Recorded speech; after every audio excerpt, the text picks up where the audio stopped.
Our events don't just tell stories. They provide the ultimate immersive experience surrounding various critical topics that attract and engage the industry's most influential tech decision makers. Whether it's a corporate gathering, a grand celebration, or a virtual conference, DX5 orchestrates memorable experiences that leave lasting impressions. These interactive events allow attendees to hear from spectacular speakers, access world-class content, and network with peers. Our team is well-versed in the intricacies of tech events, understanding the unique challenges and opportunities that arise in this fast-paced industry.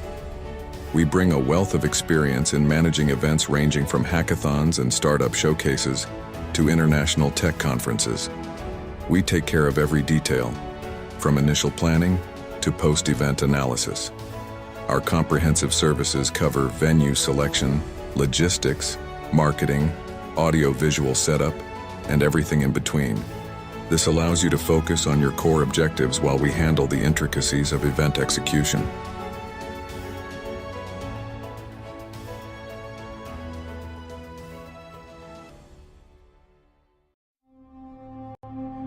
Previously on CIO100. For 16 seasons, we have celebrated Africa's boldest in technology. 16 years, one stage.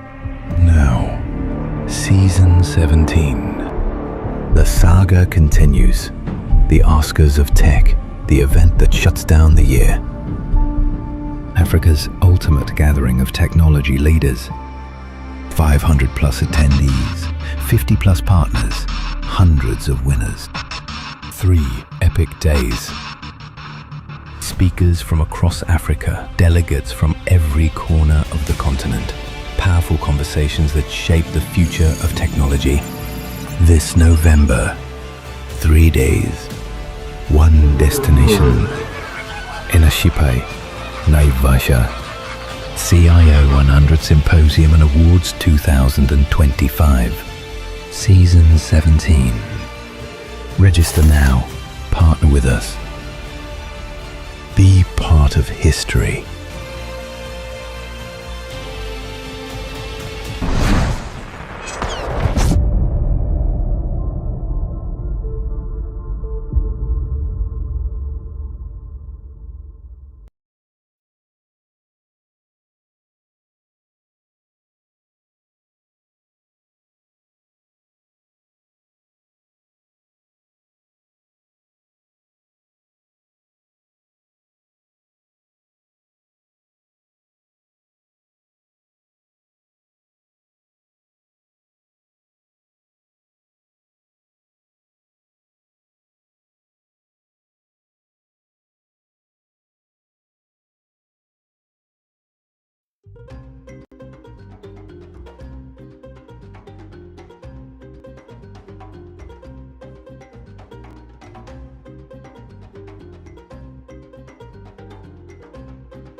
What an amazing morning this started off. Now, the whole basis of this exercise is to celebrate and to also look at how we collaborate.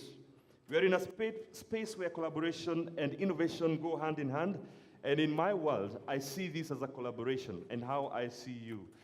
So, you have your portraits, you can frame them, you can go with them as your memento, your first memento from the 2021 CIO100 Awards to take home. That's safe and in good hands. All right, we good? We all right? Okay, I know you're not very happy with how you look, but I'm lucky it didn't look like you. Yeah, don't worry. Don't worry. But again, it's just for the fun moment of it. And thank you so much for participating. Once again, welcome this celebration of innovation and IT leadership in the 2021 CIO100 Symposium and Awards. Very quickly, I'd like to let you know, of course, being an innovation space, we are on social media. I'd like you to get onto Twitter and LinkedIn and use our handles at CIO Africa on both Twitter and LinkedIn so that we can start communicating with the rest of the world. The hashtag that we are going to be using here right now is CIO100 Symposium and Awards. That's the hashtag. So if you're posting anything on social media, that is Twitter and LinkedIn, please include that hashtag, that is CIO100 Symposium and Awards. Without further matter ado, I'd like to welcome our opening remarks, which are going to be shared with us by the man himself, Hari, who will be telling us how we are going to be looking at for the rest of the 2 days. Welcome, Hari, to give us your address. Please, makofi ya Hari tafadhali.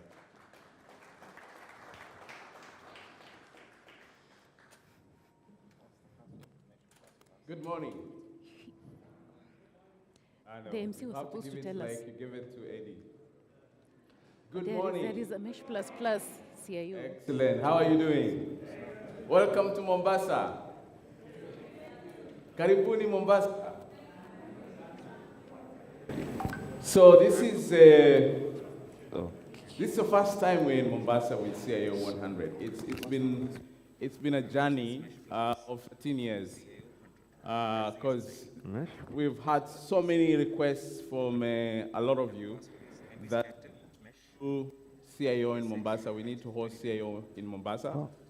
And finally, I think Andrew gave in. He's the one who's been holding you from coming to Mombasa, not me. Okay, so he gave in, and that's why we're in Mombasa. So welcome, and I hope you will enjoy these 2 days, because we have really worked to pack it nicely. A lot of content, interesting activities, and of course, at the end of the day, we are here to celebrate innovation. We are here to celebrate the people who make businesses tick but are never recognized. That's a very controversial statement. And I repeat this. The people who make businesses tick but they are never recognized. So we recognize those people. Because we know nowadays every business runs on IT. But when a business makes profits, it's a CEO who takes all the accolades. And the CIO is never close there. Maybe the CFO will be closer, maybe the CMO will be closer, but the CIO will be somewhere at the back. So we recognize you, we respect you, we appreciate you, and that's why we do this every year. Last year was very interesting. 2020, the pandemic hits, and directives are given. It's a presentation. Everybody must work from home. So how do people work from home? And they're supposed to log into their corporate LAN. That was interesting, and I've had interesting stories from the different people that I've engaged with. But actually, IT came very top. IT came through. Technology came through to make sure that businesses continue. Yeah, business continuity, making sure that people can securely log into their corporate LANs and do whatever they have to do, and make sure that we serve our customers. All of us can serve our customers.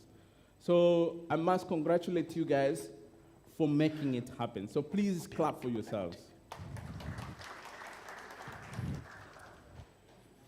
So this year we've looked at the different technologies that were used to get people going during the pandemic.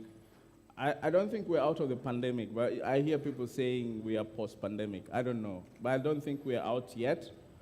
But some of the technologies that your projects showed is that there was a lot of use of cloud, there was a lot of use of AI. Security became a big issue. because now all of a sudden now you have to deal with people who are working from all sorts of places. So we've packed all those into this agenda for the two-day agenda. And we'll have different people talking about different technologies, different trends that we have picked from the survey as well. So we really are looking forward to a lot of learning, a lot of knowledge sharing, and I hope you guys will also be able to network effectively. And when I talk about networking, so we try to bridge the virtual and the physical. Hey, George. We try to bridge the two worlds, the virtual and the physical. So Hubilo is where you can go. So you can go to Hubilo. I think there's a link somewhere where you can see who else is online, because we have this group here, but we also have another group online. Feel free to interact with the people online, book meetings physically, or, this is how we're going to be doing business. It's going to be hybrid. You'll have people online, you'll have people physical. So that's a new way of doing business. So please engage with the different people who are online and the people who are here, so that we don't look like we are antisocial. You're busy on your phone talking to somebody away, and the guy next door is looking at you. So engage. The fact is engage and network. So let me share a few points about the CIO100 survey. So we ask a lot of questions, and we know why we ask those questions. And a few of you have come to me and told me, Harry, this survey, this questionnaire is too long.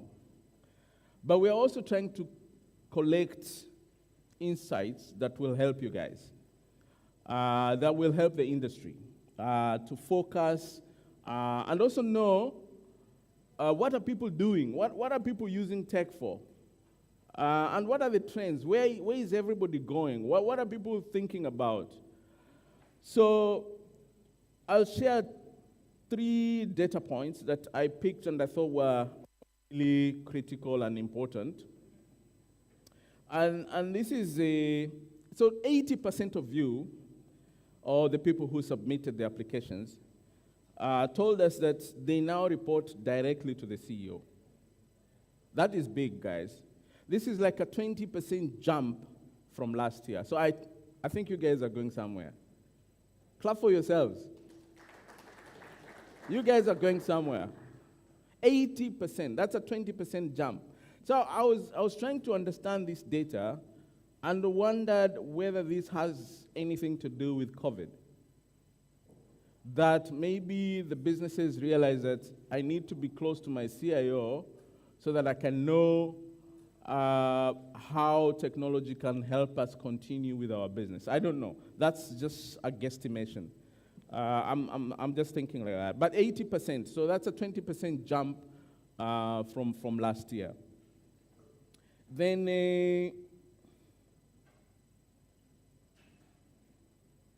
75% of the projects that were submitted, so that's another big one. And I can only give it to COVID. I don't know, but that's the only explanation I have for that kind of a jump. Then 54% of the respondents indicated that they are now looking to deploy some kind of AI in the next 3 years. So I think artificial intelligence is now coming to play. Yeah, 50% of the respondents. So very, very interesting points. We are compiling this report. We will share it with everybody who's here so that you can see the trends and see how you can position yourselves within the industry. Then let me switch gears a bit. I think all of you now know us as CIO Africa, right? Right? Okay, good. Because that is a direction that we have taken and we are really, really excited about it. We were CIO East Africa for a very long time, and we received a lot of nudges and requests for us to be able to serve other markets other than East Africa. And this year we took the plunge. We are still reorganizing ourselves to be able to serve that market better. But we've already made quite some substantive investments, and we have boots on the ground in South Africa, we have boots on the ground in Egypt, we have boots on the ground in Nigeria. Those three countries are going to be like our focal points to serve the different, to serve those regions. So Nigeria will be looking at, we'll be serving West Africa. South Africa will be serving Southern Africa, and Egypt will be serving Northern Africa. So that's our strategy. So we've invested to make sure that that is ongoing. Of course, we keep on refining our strategy, but that's basically where we are focusing now. And it's interesting how we have seen a lot of guys now are coming to us, and they want to partner with us so that we can be able to help them do whatever they have to do there. But more importantly, we want to connect these regions. We want CIOs in Africa to be connected. That's our end goal. Yeah, we want, when the CIO for Unga, Tomboya, goes to Nigeria, he can sit with his counterparts from Nigeria, and they can welcome you to Nigeria, and if not anything, buy you a cup of coffee. So we want to connect CIOs, heads of IT professionals from the continent, and that's why we have our motto, which is Connected Africa. Next year, maybe I can get a visual. Of course, we've put together a calendar for the different activities for next year. And that's how it looks like. So, of course, we start with the year ahead, which is now rebranded into the launch pad. So this is where we will be launching all new technologies. So if anybody wants to launch a new product, a new service, you're upgrading from an existing product to the new one, then you need to be at the year ahead. That's the launch pad. We'll be having 2 events each year so that we give guys time to launch their products at the year ahead. Then, of course, we have I can't see, man. Cloud and security. I think I can see from here. We have cloud and security in March, then Africa Sarcotech Forum, that now in its 4th year running in April, our Golf Day in June, FinTech, which is a big thing now, in May, Martech, we had our first Martech event this year, and it was very interesting because you have IT guys who are naturally introverts, and you have marketers who are all. So that was it was a very interesting mix of having those two, but it was a really, really engaging activity. Then, of course, Industry 4.0, eGov forum, that was also a big hit. We did our first year. And we are now talking with different, start calling the Africa e-government. We basically helping governments to be able to think about their e-government, but also connectivity through, because of the AFCTA agreements. Then, of course, in September, we have our InsurTech Summit. A new one is hospitality, which we intend to have it in October. This will be new. So we'll be looking for the Pauls of this world. Paul Njuguna, are you in here? Yes, and all the people in the hospitality industry for us to be able to kick that off. What happened? Innovation next year, November 2022. We had a Innovation yesterday, and it was a big success. And of course, the CIO100 2022 will be 24th to 25th of November. Now, we have requests to have next year's 2022 CIO100 either in Nairobi or in Lagos. So we'll see how that goes. Cape Town? Okay. Okay, we'll go. All right, so that's the calendar for next year. Then we have some activities that we've lined up for this particular event. I think the first one is ICOLO data center visit. Who's excited about that? There are only 20 spaces to ICOLO, because it's, you know how data centers are. Data centers are secure installations. So I have to vet you. You can't just go in. I have to vet you. So anyway, you need to, it's the first 20 people who will get the opportunity to visit the data center. So if you're interested in that, please see Melissa. I'm sure you know Melissa by now. And if you don't, just go out there and shout Melissa. Then the talk of the town. Where's Ali Hussein? So we have Kahawa-Tungu. We have Kahawa-Tungu this evening at 2 o'clock, from 8 o'clock, 8 p.m. And that will be a very interesting discussion. Forget about the controversy about it. But it's going to be a very interesting discussion because talent wars have always been there.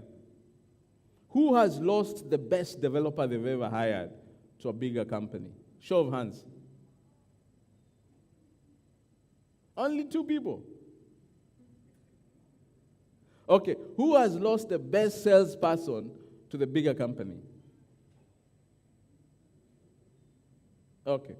Anyway, talent wars are real, and we're going to discuss about talent wars. And to me, really, is about building a good pipeline of skills. That's the bottom line. So how do we, as stakeholders, all of us together, and this is private sector, this is government, non-governmental organizations, whatever, how do we, learning institutions, how do we build a skills talent so that we, a pipeline of skills so that we are able to sustain and also use, have skills that you require at any one time that whenever for your business. So I think that would be a very interesting discussion. Then tomorrow there'll be another interesting one. I don't know, anybody knows about the Guru series from Safaricom? So we'll be hosting it here live tomorrow from 11 o'clock. Yeah, 11 o'clock. So we'll be hosting it here live and streaming it live as well. So that will be another interesting discussion that you don't want to miss. Guys, when we talk about skills and talk about pipeline, I'm sure when you walked in, you saw some kids out there. Those kids are learning robotics. Yeah? That's how we build our skills pipeline. So please engage with them. They're from the county of Mombasa. And they're doing some amazing work. So I want you to, spend some time, engage with them, and see what they're doing. Yeah, I think that's about it. That's what I have for you. Please, as the MC said, Eddie, you know, Eddie was the first.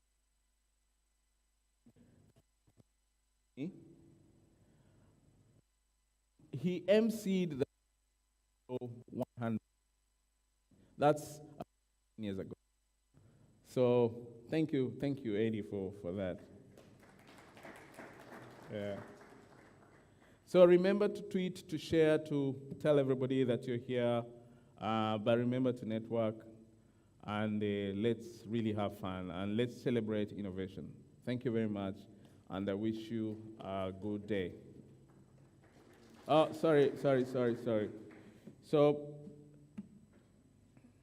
just he'll introduce himself when he comes on, but we are very delighted to have Dr. Seth Odongo from the county of Mombasa. He's a CEC, Mombasa County. Karibu, Bwana Seth. Asante. The DX5 CIO Africa magazine is more than just pages. They're immersive experiences that provide trusted and targeted resources for chief information officers, CIOs, as well as other senior leaders in the IT industry. This publication provides important decision makers with the information they need to lead their organizations into the digital first age.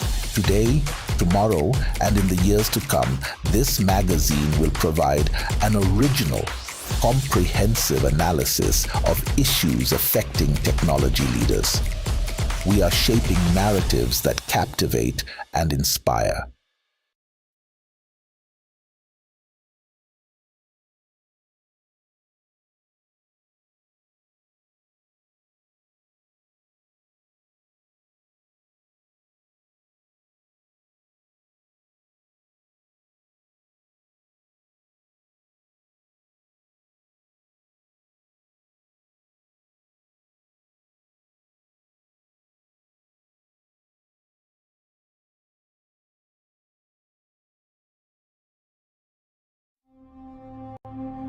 Previously on CIO100.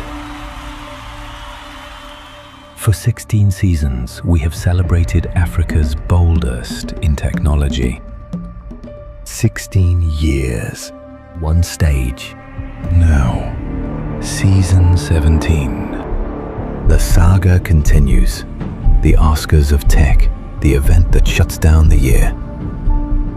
Africa's ultimate gathering of technology leaders. 500 plus attendees, 50 plus partners, hundreds of winners. 3 epic days. Speakers from across Africa, delegates from every corner of the continent. Powerful conversations that shape the future of technology. This November, 3 days, one destination. Inashipai, Naivasha. CIO100 Symposium and Awards 2025. Season 17. Register now. Partner with us. Be part of history.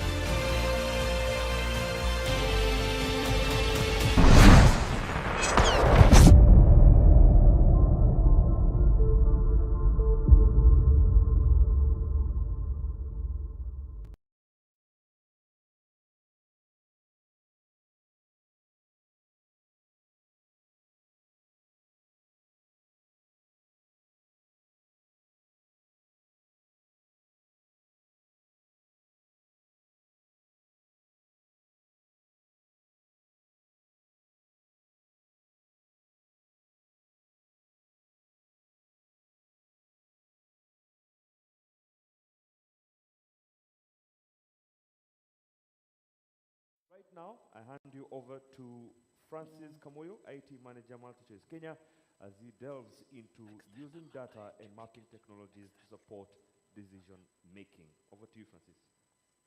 Good afternoon. How's lunch? Now people are smiling. That's a good thing, isn't it? Okay, so I don't have as much time as I would love to have for this presentation. So I would request for the first few slides, please pay attention, because if I lose you on the first few slides, you will be irredeemably lost. Okay, so please place your phones down and pay attention, at least for the first few slides. When you see a map of Kenya, from that time now you can pick your calls. Okay, are we agreed on that? Good. So I come from MultiChoice Kenya, and MultiChoice Kenya is about TV, okay? Television. And that's why we have undisputed #1 in video entertainment as, you know, the one thing that we look up to. One of the questions that every company needs to ask itself is, what's the future of this industry that we are in? And MultiChoice, you know, just like all the other companies, we have been asking that question. How do you answer a question like that? How do you answer a question like, what's the future of TV? What's the future of internet? And you'll notice, I'll explain why I'm tying the two together. So I have this presentation, which I'm going to go through very quickly, and then I'm going to demonstrate something else on the, you know, what you have on the topic there using geographical GIS. Okay, so let's go. So to answer the question, what I did is I went to the 2019 census data. Remember the 2019 census? Remember the questions they asked you? Do you have a boat? Remember those questions? Okay, so they also asked you many other questions. They asked you questions like, how many radios do you have? How many TVs do you have? How many phones do you have? Do you have internet? There are questions they didn't ask you, by the way. There were questions like, your roof, what is it made of? Is it makuti? Is it mabati? Is it dekra? They asked, they checked the walls. Are they made mud hut? Do you live in a mud hut? Is it cement? Is it, you know, blocks? They checked the floor of the house you're living in. Is it cemented? Is it, what was it? They checked, you know, how you manage your waste. They also looked at water sources. Is it protected spring, unprotected spring, dam? Is it internal plumbing? Is it water to the plot? They asked all these kinds of questions. If they didn't ask you, then they just observed and they ticked and you didn't know. But the census data, the 2019 census data is a gold mine. Please, if one of the things you're going to get from this, the 2019 census data is a gold mine. From that data, then you notice that there are, oh, I thought I would use this. Please give me the pointer, but it's okay. So from that data, you notice that in Kenya, as of 2019, there were 12.1 million homes, okay? And everything is based on homes, all that data. So there were 12.1 million homes. Out of those 12.1 million homes, 4.9 million had TVs, 6.9 million had radios, tablets was 1 million, internet was 2 million. There are 47 counties, and there are 350 sub-counties. Sub-counties, very important. Please remember that, 350. Then let's go on with this. Okay. And this is what I found when I looked at the data for TV. This is radio, this is TV, internet, and tablet. And these are what are called histograms and box plots. You know the difference between data science and data analytics? Yeah? Data analytics, it's data science light. you do statistics, SQL, you know, Excel, those kinds of things. Data science, you get into more complicated mathematics, which we are not going to go into. But just for your, you know, so that we are together, this is still data analytics. We are still looking at things like box plots, we're looking at histograms, etc. And what you notice is that the radio, which is the first one here, is more centered. Okay, the histogram is more centered. It's more in the middle of the graph. When you look at the one for internet and tablet, it's not centered. As you can see, it's at the front here, and then you find the outliers on that side. And the TV is okay. Okay, so just notice that tablet and internet were not very mature in 2019. The other thing that you need to be careful about, and I'm saying this in case you are interested in pursuing this kind of study yourself or analysis, please be very careful. Don't be too quick to dismiss data as, it can't be analyzed. Look at this data, for example. When you get data like this and you find it's all clumped up at the beginning, it's very easy to dismiss it. If you ever end up in that kind of situation, just get the log of that data. And once you do that, you notice that it spreads out a lot more and it can be analyzed. That's for those who may be interested in that. The other thing you need to be careful about, the second gotcha that I wanted to show you, is don't be too quick to delete outliers. These look like outliers here, but they are not outliers. When you get the log, you realize that they are not outliers. They're actually part of the graph. The outliers were hidden. They're actually here. So don't be too quick to remove outliers. So anyway, enough gotchas for those who may be interested in that. Now I'm going to show you 4 graphs, and I'm going to ask you what you notice about those 4. Okay, because this forms the crux of the presentation. So this is graph number 1. It is a graph of percentage of tablets. Each of these dots is a sub-county, one of the 350 sub-counties. So this is the percentage of tablets in a sub-county, and this is the log of the homes with tablets in that sub-county. So for TV, this would be TV, and for internet, it would be internet. So I want you to show you these 4 graphs and tell me what you notice. This is graph number 1, graph number 2, graph number 3, graph number 4. Do we go again? Okay. So this graph number 4 for radio, graph number 3 for TV, graph number 2 for internet, graph number 1 for tablet. What do you notice? Okay. So several things. Number 1, yes, namesake? Okay. What else do you notice? Are people asleep? Are you asleep in my class? Yes. Yes, internet and tablet are at the low stages. That's internet and that's tablet. But do you notice something about the internet graph? It kind of rises more than the one for tablet. Yeah? Do you notice that? So that's tablet, that's internet. Then we go for TV. What do you notice about TV? TV, it rises until it collapses. Have you noticed at the end here? It collapses at the front. So, and then finally you have radio, which I couldn't get a graph, so I used the graph for the TV for radio. A bit of cheating there. But what you get, so this is the hypothesis. Okay? This is internet, this is TV, this is radio. The hypothesis is that where radio is now is where TV is going. Are we together? Are we together? Does that hypothesis make sense? Or am I smoking something? Am I smoking something cheap and illegal? So where radio is now is where TV is going to, and is where internet will come to eventually. So that's the hypothesis. So for purposes of saving time. Now, when you look at that, so the other thing you start asking yourself is, so for example here, so this is TV. We are multi-choice, we are interested in TV. So forget about tablet for now, let's look at TV, forget about radio as well. So this is TV. You notice that the variation here for percentage is very high. Don't worry if you don't understand all the graphs. So there's a lot of variation along the whole curve.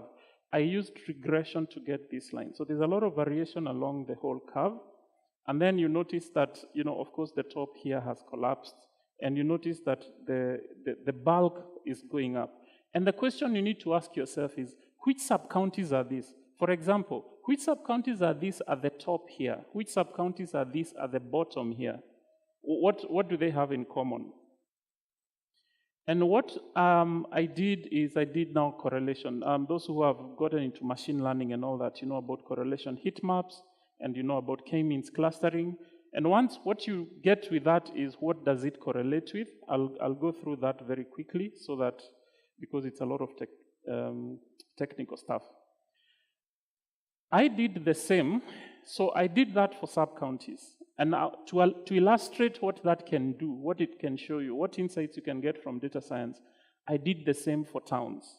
And for towns, I looked at 2009 census data and 2019 census, and I threw it at a clustering algorithm and asked, what do you get from it? And this is what it came up with. So it categorized the towns in 4 main groups. So one group was towns which have less than 100,000 population in 2019. Then there was towns with population of more than 100,000 population, which are here. And that's fine. You know, you have the small towns, you have the big towns, you know, that's normal. Anyone could have done that. But notice the other thing that it did. It came up with towns which are very big. They are more than 100,000 population, but these are too big. Okay? And these are the very big towns. We have Kikuyu, Ruiru, Eldoret, Kisumu, and Nakuru. By the way, did you know that according to the 2019 census data, Ruiru has a higher population than Kisumu and Eldoret? Did you know that? Did you know that? You didn't. Now, did you know that if Ruiru goes on growing at the rate it is growing, by 2029 census, it will have a higher population than Nakuru? Yes, Ruiru will be the 4th largest town in 2029 if the present trend continues. That's something I would never have thought of. But because I threw this data at, you know, machine learning and it came up, I'm like, wait a minute, what is this? What is it trying to show? Then the other thing, it came up with small towns which are very fast growing. Okay, Ruiru is an interesting town, by the way. Ruiru is such a big town, but the people who live in Ruiru don't go to Ruiru. They go to Nairobi. But anyway, we can look at that later. So then it came up with some very small towns. Look at these very small towns, Habaswein and Wajir. Those ones are in Northeastern, that's fine. Then we have Kiserian, Ongatarongai, and Juja. What do they have in common? Kiserian, Ongatarongai, and Juja. What do they have in common? Yeah? Hostels. Okay. Kiserian, Ongatarongai, and Juja. There's also another one which is not here, but it's also quite big. It's called Thika. So you notice the effect of Thika Road.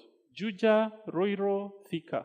They are all on Thika Road, right? So that's the effect of big roads, big infrastructure on growth of towns. Ongatarongai, Kiserian, and Kiserian and Ongatarongai, yes. Those are just outside Nairobi. Just outside Nairobi. So that's also a big factor in determining growth of towns. Anyway, so once I had done that with towns, forget about towns, so I went back to sub-counties and checked, does it make sense when it clustered them? Because it clustered them into 4 as well. We have one, which is the wealthy sub-counties. We have the rich sub-counties. We have the middle-class sub-counties. And we have the poor sub-counties, which I called hustlers, because those are the real hustlers. The rest of us are just masquerading. Those are the real hustlers. When you look at the data, those are the real hustlers. They have, you know, grass and twig houses. They get their water from dams. I mean, those are real hustlers. So you can check all that. Then I threw that now on a map. Now, this is the interesting thing. When I was doing the analysis, I never told the algorithm where each of these sub-counties is. It didn't know. In fact, you cannot put geographical data into a clustering algorithm. It doesn't accept it. It doesn't also accept names. So the only thing that it got was what percentage of homes are made of twigs, what percentage have DECRA, etc., etc. And this is how the algorithm sees Kenya. Forget about the Kenya you know politically. This is how Kenya is if we are to look at data. So you have the green, which are the hustlers. Oh, and by the way, why did I choose these colors? I know this is a strange map because you're not used to this area of Kenya being green. Eh? You're used to that area of Kenya with another color. I deliberately chose colors which are the aspirations of the different clusters. The people in this area just want rain and they want their land to be green, period. So I gave them green. Then the middle class, I give those red because they think they are hot. Middle class always feel they are hot. So I gave them red. The rich, they always say the sky is the limit. So I give them blue. And then the wealthy, they think they should own all the gold, so I gave them gold. So, so those are the colors. That is how data science would see Kenya.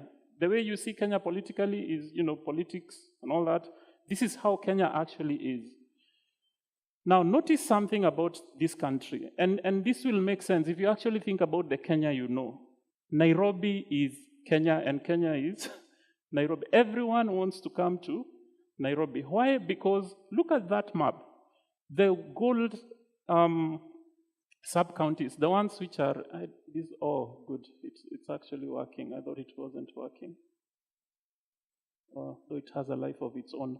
So the gold, you only have it around Nairobi, and you have it in Mombasa. You can see Mombasa on the bottom right there, and you have a bit of it in Kisumu. That's it. Those are the three cosmopolitan areas we have in Kenya. There's a bit of it in Nakuru as well, but it's very small. So this drive to make Nakuru a city, I think it's a good idea. It's gold. All the others should actually just remain as towns. The other thing you notice is, and very important before I move out of this map, so Nairobi is like the eye of the country, or think of an onion, and then there are layers around. You have the rich, you have the middle class, then you have the hustlers. Check the last map there on the bottom right. Something very interesting about coast. And if you know coast, if you have come to coast and moved out of Mombasa, there are those of us who fly into Mombasa, we come to a beach hotel, then we go to the airport, we fly out. I'm talking about people who have moved around in Mombasa a bit. You'll notice this. Mombasa, if you check that map, and coast in general, you'll notice that it has wealthy sub-counties, rich sub-counties, and it has no middle-class sub-counties. Have you noticed that? Coast does not have red. It has gold, it has blue, and it has green. It has no middle-class sub-counties. And if you think about coast, you'll realize it's actually true. In this place, in this province, it's either you are rich or you are not. They don't tend to have a lot of those, in between there. Anyway, also notice that there's a place there where you have, I wish there was a way I could show. Yes. Can you see here? Are we together? Can you see on the map? Have you heard of the project called Dongokundu? Yeah? Have you heard of Dongokundu? That's what the government wants to do. It wants to build a road there that will come from Miritini, and then from Miritini, oh, this thing has a life of its own. It will come from Miritini, and then from Miritini, it will cross over here. So this is Miritini here, blue. Then it will cross the sea over here. Then it will come all the way down to Likoni. Why are they doing that? Because they want that place to grow. So maybe you also get to understand some of the things the government does. And why is that? You see all this blue from here coming all the way up. This follows Mombasa Road all the way to Nairobi. And then this follows the road to Eldoret. So you can see the effect of major highways on this. Now, the other road which has just been done recently is this one that goes to Moyale.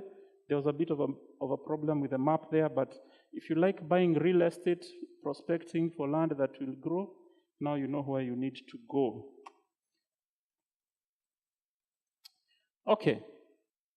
Then the other thing we looked at is compare the radio and TV and internet and tablet with the different provinces and the way data science looks at it. Time, eh? Okay, thanks. Okay, and what you notice here is also very interesting. You notice in the frontier sub-counties, and these are the ones who are hustlers, notice the radio is the biggest box plot. That means that's where the growth is taking place. They are not yet growing on TV and the rest. I was a bit disappointed. I expected Western to have very high radio. It didn't happen. Radio is big in Central, and actually when you think about it, it makes sense. Central has several radio stations, and it's very strong on that. And then notice something else about Nairobi before I leave here, this slide. Notice that Nairobi, TV and radio are not growing anymore. What's growing is internet. What's growing is internet. So once we went through all that, because of time, I'm going to skip quite a number of these. I've discussed this before. So the purpose of all that was to categorize the different sub-counties when you're looking at those graphs and know what's going on. And then we looked at TV prediction. I'm going to finish with this slide for this presentation, then I show you the QGIS. And after all that, this is what we realized. If a sub-county has a high percentage of internet, homes with internet, that sub-county does not have an equivalent high percentage of TVs. You know this debate we've always had about TV and internet and what internet will do to TV and all that, viewership? Yes, actually we did get that from the data. So I'm going to leave this out because of time and quickly show you something else. Now, we went to Safaricom. This is very, very interesting. Please pay attention. I mentioned this yesterday during the panel discussion. So we went to Safaricom and asked Safaricom to give us data on where our subscribers are paying from. Why? Because that's the only way we can get to know where our subscribers are. If you have a DSTV decoder or a GoTV decoder, I don't know where you are. But if I know where you're paying from, then maybe that's where you are. So what you're seeing here are the Safaricom base stations. The red, the blue is DSTV, and the yellow is GoTV, okay? Blue is DSTV, and yellow is GoTV. So let's just look at some patterns. This is James Gishuru Road over here. James Gishuru Road forms a natural boundary. James Gishuru Road on the right, you have majority DSTV. On the left, you have Kawangware and the rest, which is majority GoTV. You can notice that. You're laughing. This is Nairobi town.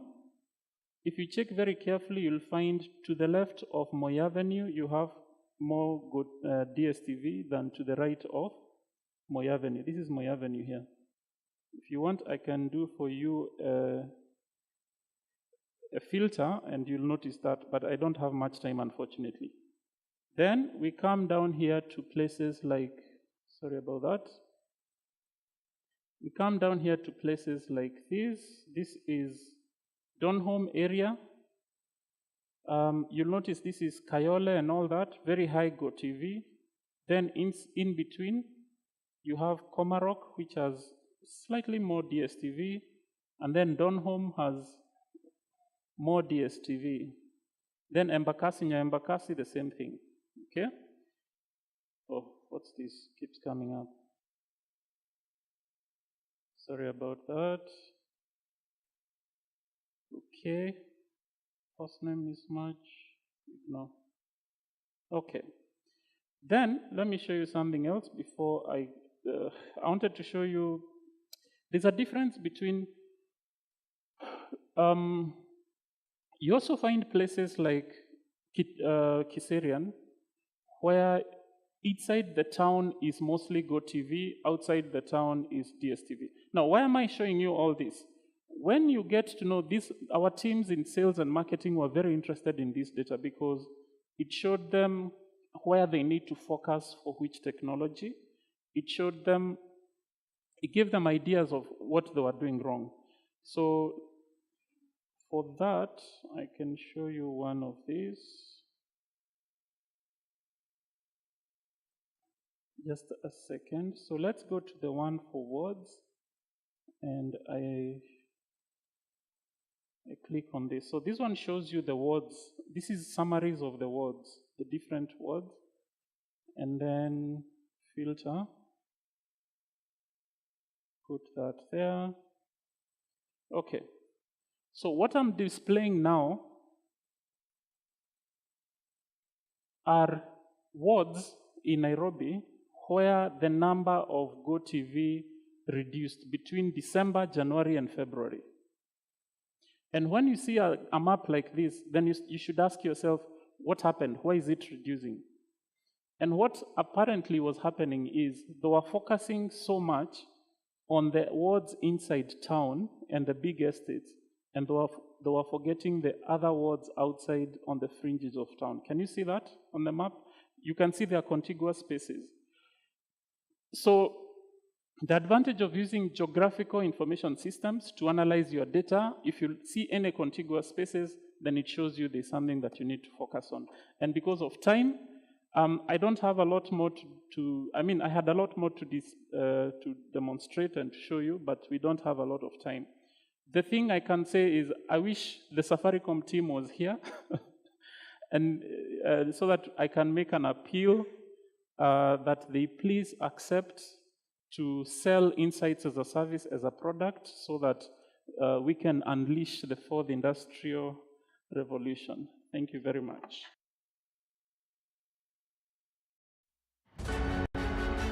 At DX5, we leverage the latest advancements in audiovisual technology, virtual reality, and interactive displays to enhance your events. Our team is dedicated to pushing boundaries and ensuring your event stands out in the tech landscape. Our talented team transforms ideas into reality through visual and auditory marvels. From video production to audio engineering, we set new standards for creativity as we provide quality services such as virtual events, virtual roundtables, webinars, podcasts, and studio shoots. We understand that each event is unique. Our experienced team works closely with you to understand your goals and tailor our services to meet your specific needs. Whether it's a product launch, conference, or networking event, we've got you covered. The heartbeat and hub of creativity.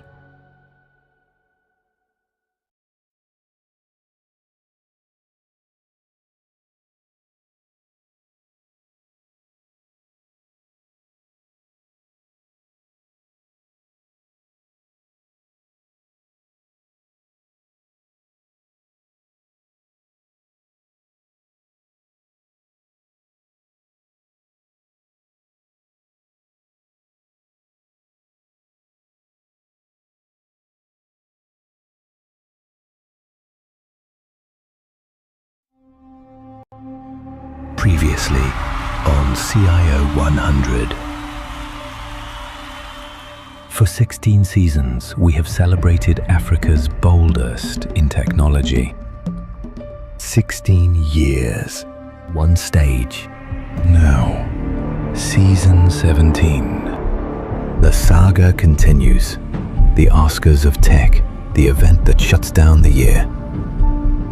Africa's ultimate gathering of technology leaders. 500 plus attendees, 50 plus partners, hundreds of winners. 3 epic days. Speakers from across Africa, delegates from every corner of the continent. Powerful conversations that shape the future of technology. This November, 3 days, one destination. Inashipai, Naivasha. CIO100 Symposium and Awards 2025. Season 17. Register now. Partner with us. Be part of history.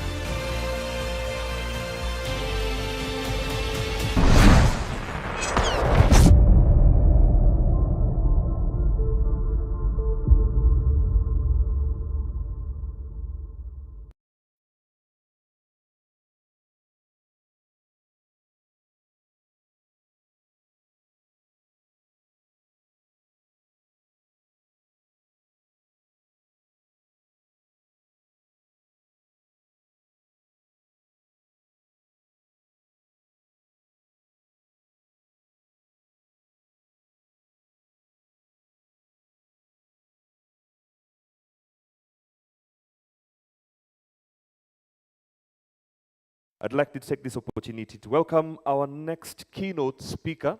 He's a man who's not a stranger to all of you, Kamal Budabati, Group CEO, Kraft Silicon, and he will be engaging us on picking the right technologies for your digital transformation journey. Please, as he comes up here, give him a round of applause, tafadhali. Karibu. Welcome. Once again, good morning. My name is Kamal, and I started Craft Silicon a couple of years back. For now, I'm focusing on Little, and I'm going to take you through, if you can put my presentation, I can take you through the ways things are getting transformed in the businesses, especially focusing on how we do businesses. So I'm not going to use any other business, neither I'm here to sell anything. I'm just going to tell you what we did and what we are doing, and possibly you can then now try to connect the dots and to see if this can fit in to your businesses. So the next slide, please.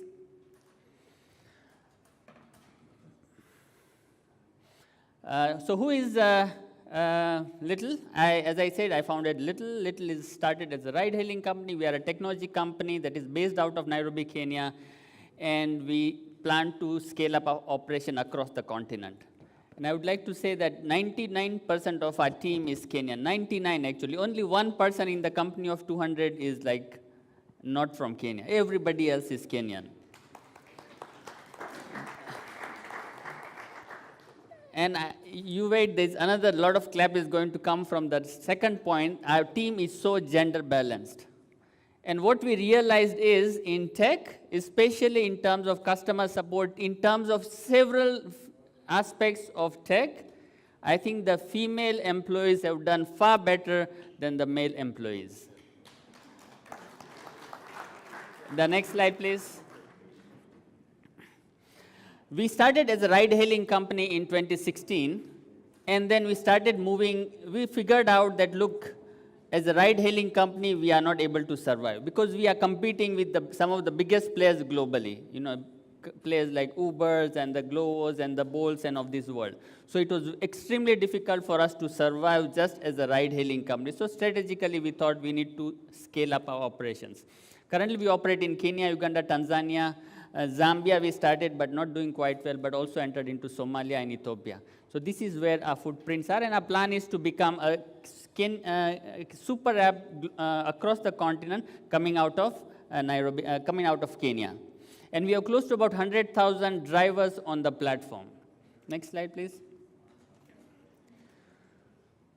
So this is the transformation that happened to us. Started as a ride-hailing company, providing ride services where you can order a taxi, to a lot of services on the next slide, and then I'll tell you how we did that. Next slide, please. To survive this, transformation was purely done to survive. We never thought that we would ever transform. When we started Little, we never thought we would ever get into something else. But we had to do that because it was a case of survival. And if we would have not done that, honestly, we would have not survived. So the next slide would tell you what we did. We focused on localization. See, people keep saying that, there could be a big app coming out from the US, Europe, somewhere here, they can do wonders. But I think the power that localization has is amazing. If you localize the product, if you give it a fit that gets in, if you give in the fit that is required by the local customers of yours, so you localize for Kenya, localize for possibly Africa across, then I think you are able to attract the more customers. So Little, this is the first version of Little. You see that. The first version of Little was like that. And today, this is what Little is.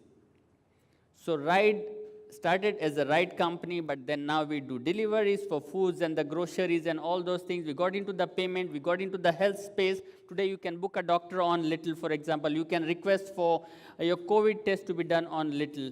You can book a movie ticket. You can do payments. You can do a hell lot of things on Little. And this actually was a way to transform ourselves in order to survive. And in our journey for Little, and I just want to tell you guys very honestly, in our journey to Little, Harry has really helped us. Now, Harry will say, how has he helped us? Because he doesn't know how he has helped us.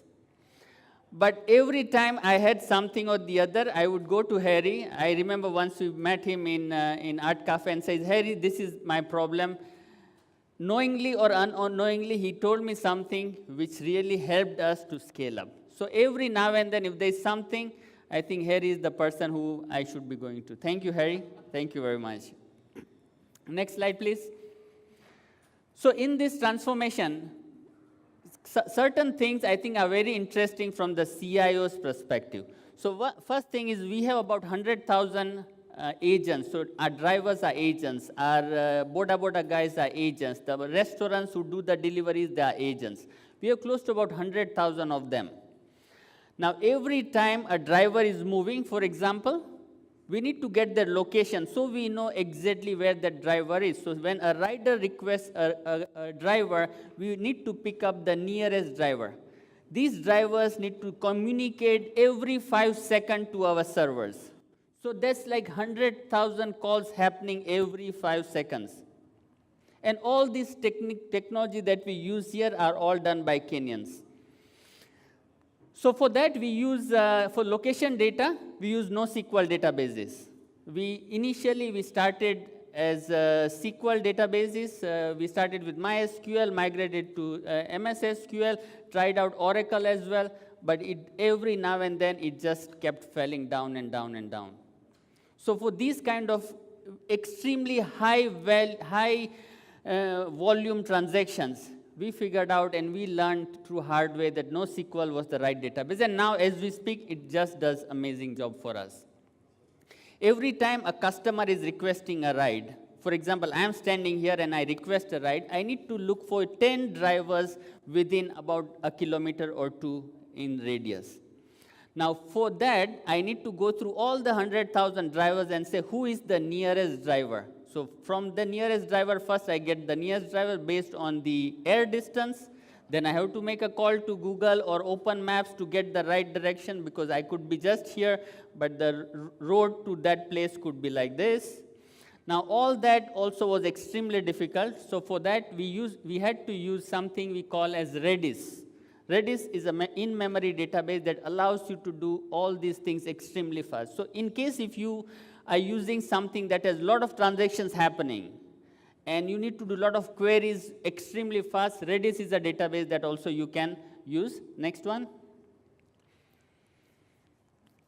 And every time a driver gets a request, he needs to be informed, because he needs to know that the request has come. So we use encrypted SMS to go to him, because sometimes the network is bad and you send him a message, he doesn't get the message, then what happens? The ride gets lost. So for that, you use encrypted SMSs to them or encrypted in-app messages to them.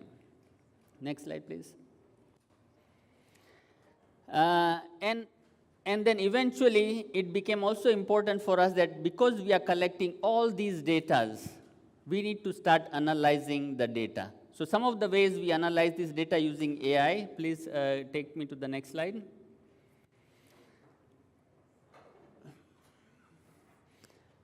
So we use facial recognition. Initially, I'm sure in Uber, and I'm sorry, okay, I should not be mentioning the names, but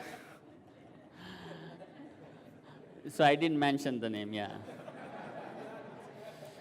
So what used to happen, you request a ride, and the driver that comes in is not the same driver that is on the app. And frauds used to happen, and all those security issues used to come in. So we came up with a technology that every now and then our drivers will bring the phone on his face, and we take the selfie and compare with the photo that is in our database. Randomly. So throughout the day, 5-6 times, the pop-up will come in and says, verify yourself, verify yourself. That's how we ensure that the driver who is on our platform is the same driver that is giving you the service. The next one we did is also we used, when the COVID came in, I think customers were started complaining that the drivers were not wearing masks and it's not good. So we also modified the facial recognition algorithm to make sure that he has a mask on it. If he has no mask, he cannot go online. The other one that we did is we used computer vision also to read the number plates, because the driver might be the same driver, but the car he uses is a different car. So we also use computer vision to ensure that the number plate that our driver is using is the same number plate that is registered on our platform. We also use to predict the heat map. So the drivers have an option to see the heat map to see where he would be getting more customers. So he just shifts 5 kilometers or half a kilometer on this side, he will get more rides because there are more customers ordering on that side. So we use a heat map to match the customers and the drivers, because more business drivers get, good for us, good for them. fraud detection. Also we also give loans to our drivers, and the loans on our drivers is based on the behavioral pattern. So if the driver is driving bad, for example, we know he's driving bad because app detects what is the rating that the driver has, and all those things we give out loans to our drivers. And we also are working on an AI model to predict the destination, which is not finished, but very soon you would have it that when you open a little app and you say you want to order a ride, based on your past history and the time of the day and whether it is sunny or not, etc., we'll be able to tell you that most likely you are going there. So you don't even need to type in your destination. We will be able to predict where you are going. Predictive analytics is where I think the world is also moving in. And lastly, we are also working on something for our merchants. So the next slide, I just want to show you the picture on what we are trying to do. It's not done, but it is work in progress. Please take to the next slide. So our merchants, we want to give out a product like this. This product will be able to tell you what is the footfall that is getting inside his restaurant, for example. How many people are coming in, how many people are shopping. If somebody is waiting at a particular shelf for a longer period of time, we'll be able to tell them. So we'll be able to do all those things based on some of the AI components. Because I said Little is not just for ride hailing. So Little is also now getting into all these various things. Next one. And that's my last slide. So I just want to add that everything that we have done, Kenya has an amazing talent. So if you as a CIO and you need a talent, don't make phone calls to India or I don't know, Vietnam and everywhere to look for people. Look for people right here. As I said, tech team 100% Kenyan, 100%. The 1% that I said is not Kenyan is somewhere in sales. But tech is 100% Tenor. So we should not be going abroad for the solutions. Look for the solutions here. Thank you very much.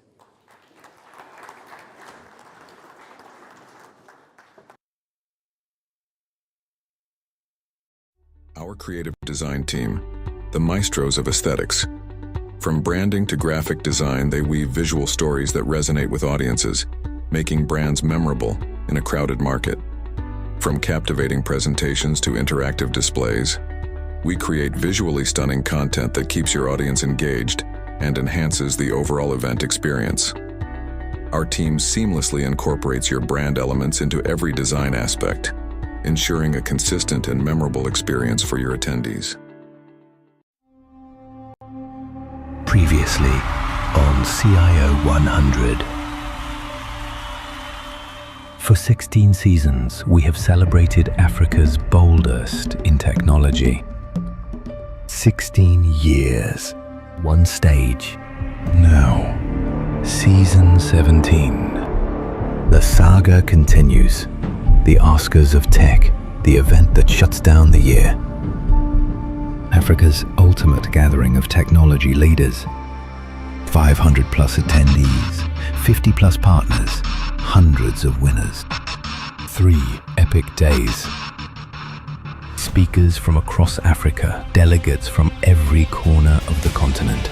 Powerful conversations that shape the future of technology. This November, 3 days, one destination. Inashipai, Naivasha. CIO100 Symposium and Awards 2025. Season 17. Register now. Partner with us. Be part of history.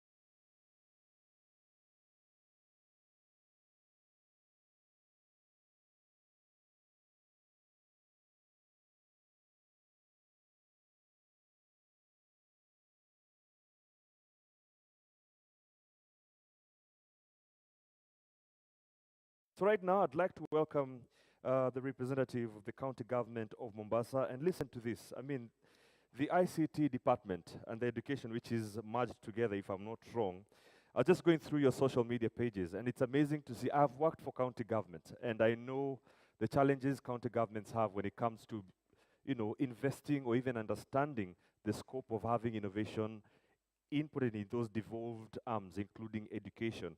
And it's amazing the things I'm seeing here. Just this month, they were hosting a Ugandan delegation who are coming to have a look at the progress that they've been making in the launch of the early childhood robotics, which is actually at the forefront here right now at the registration desk. They've just launched an amazing challenge for high schools in terms of gearing towards stimulating creativity and innovativeness. I could go on and on and on, but he's here. He'll tell us more about it. Please help me in welcoming, representing His Excellency, the Governor of Mombasa County, that is Al Joho, is the CEC for ICT and Education, Seth Odongo. Please, a round of applause for him. Thank you very much, Eddie. Okay. The chairman, CIO, Mr. Hari Hare, the MC also, let me recognize you. You are somebody I only see on telly, but today I'm encountering you on the real world. I would also want to recognize the speaker who has just come from presenting, Mr. Kamal, because in my app, it's only the little cup that is there. And indeed, I'm so excited about this that I'm seeing the man behind the innovation. I'm here to represent His Excellency Hassan Ali Joho, and indeed the entire county government of Mombasa, to bring you his warm greetings and also to welcome you. Karibuni and feel at home. I'm so excited to be part of this forum, given that in our world, it is innovation that has brought us where we are today, and that has assured our existence amidst many challenges. Challenges that we know, including the unprecedented COVID-19 that we experienced in the last few years, which threatened to bring the whole world to its knee. If it was not because of innovation that brought the vaccination and ways of mitigating against COVID-19, by now we'll be so disparate. As a county government, we are so much passionate and committed to innovation. Specifically, my own department of education and ICT, and by extent, Vision 2030 for Mombasa County, have made a lot of strides in ensuring that we come up with innovative ideas that can make our services better, accessible, safe, and overall good for everybody. As my friend has already intimated, we are the first county in Kenya to come up with the robotic programs for our children, so that at the earliest date possible, they can become accustomed to thinking outside the box as they solve problems related with the mathematics and many other things that will affect their future. It is not there that we stop at. We are also going to be the first county in Kenya to come up with the transport system for children and people with a disability. And already we have done the mapping out of all these children and where they are, so that we are able to accord them opportunity to attend school in the most convenient way, as we also extend to them a stipend to cater for their well-being at home, so that even as they come to school, they may eat well, they may dress well. We are also among the first counties in Kenya, if not now the second, to launch what we call the Tayari program, on which our children will be exposed to digital learning in school, so that they don't just look at the textbook knowledge only, but they are able to access what's happening in any part of the world just from the localities where they are found via the digital platform, so that they are able to start comprehending, focusing, and developing even the careers that they would want to be at the earliest opportunity possible. You know, for us, who learned sometimes back, starting class 1 in 1977, and who only had opportunity to use their right hand to touch their left ear to determine whether they are fit for school. Even learning itself was so rudimentary that we were to write on the dust, we were to count using stones, yet our children now, because of innovation, are accessible to robots. And for that, we really thank innovation. Many things we used to just read from fairy tales are now actualized, like the little cab that I've just heard about and which I've been using. It's not anything different from what we used to read about Cinderella, whereby you just imagine that a carriage has come, you get in, and voila, you are where you wanted to be. Actually, we are seeing it right now. You are in a remote environment. All you need is just to click something, and the car is there. How different is it from the imagination that we used to have? Everything has been actualized because of innovation. I would also want to pride in having a county that also has been the first to come up with what we call formulary list. That is the Department of Health, whereby, as we talk right now, doctors and nurses are able to know the state of medicines, equipment, commodities, and even non-pharmaceutical products most effectively, because they are able to see their movement, courtesy of innovation, and that is ICT. So they are able to order and reorder very easily, even for other services like licensing, and also knowing the state of your land rate, whatever it is. We do it on the digital platform, and hoping that the way our world is going, the only way by which we are able to address our challenges and emerging phenomena is through innovation.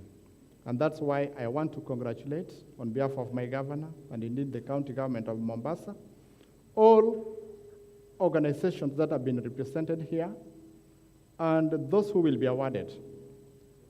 And as we look at that, there is one thing that I would want to remind everybody.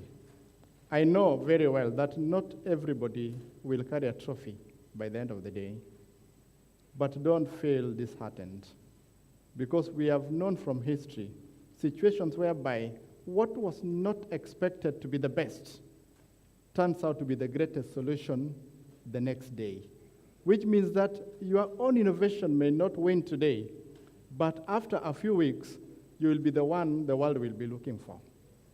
So everyone is a winner, only that it will be determined progressively. Some will win today, others tomorrow, others next year. So we congratulate you all. And that's how I also liken it to how we relate with our sisters. A lady will tell you something today that you will think is very silly. But tomorrow you will be praising the same person because that idea now is very applicable. So as we sit here, as we get presentations, as we gear for awards, I would wish to welcome you wholeheartedly to the county government of Mombasa, on whose soil you people stand today. Other than just the awards, take the opportunity to go to our beaches, the natural trail, the Swahili dishes, mingle with the people. Somebody talked about networking. Network properly. Those who have not married, may you marry after this. And those who did not have friends, may you have as many friends as possible. If you didn't get my name is Dr. Seth Odongo, the Minister for Education, ICT, and Vision 2035. If you will forget my name, then just remember Odongo, or you can put it, or don't go. Thank you very much. Well done. Thank you. The making of the CEO magazine, content creation, Carol, take one. Showcases the abilities women take. I wouldn't just say the question and then. When? Okay.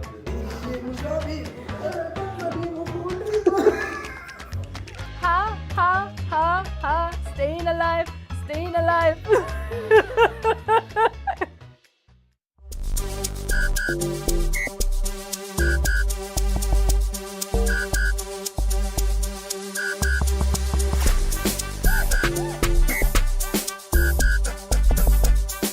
I knew I wanted to be an editorial, or rather be a magazine editor. When I first saw True Love magazine on the street, and I knew that that's exactly what I wanted to do when I grew up. It's something that grew in me since I was young. My father used to buy newspapers and I used to read them.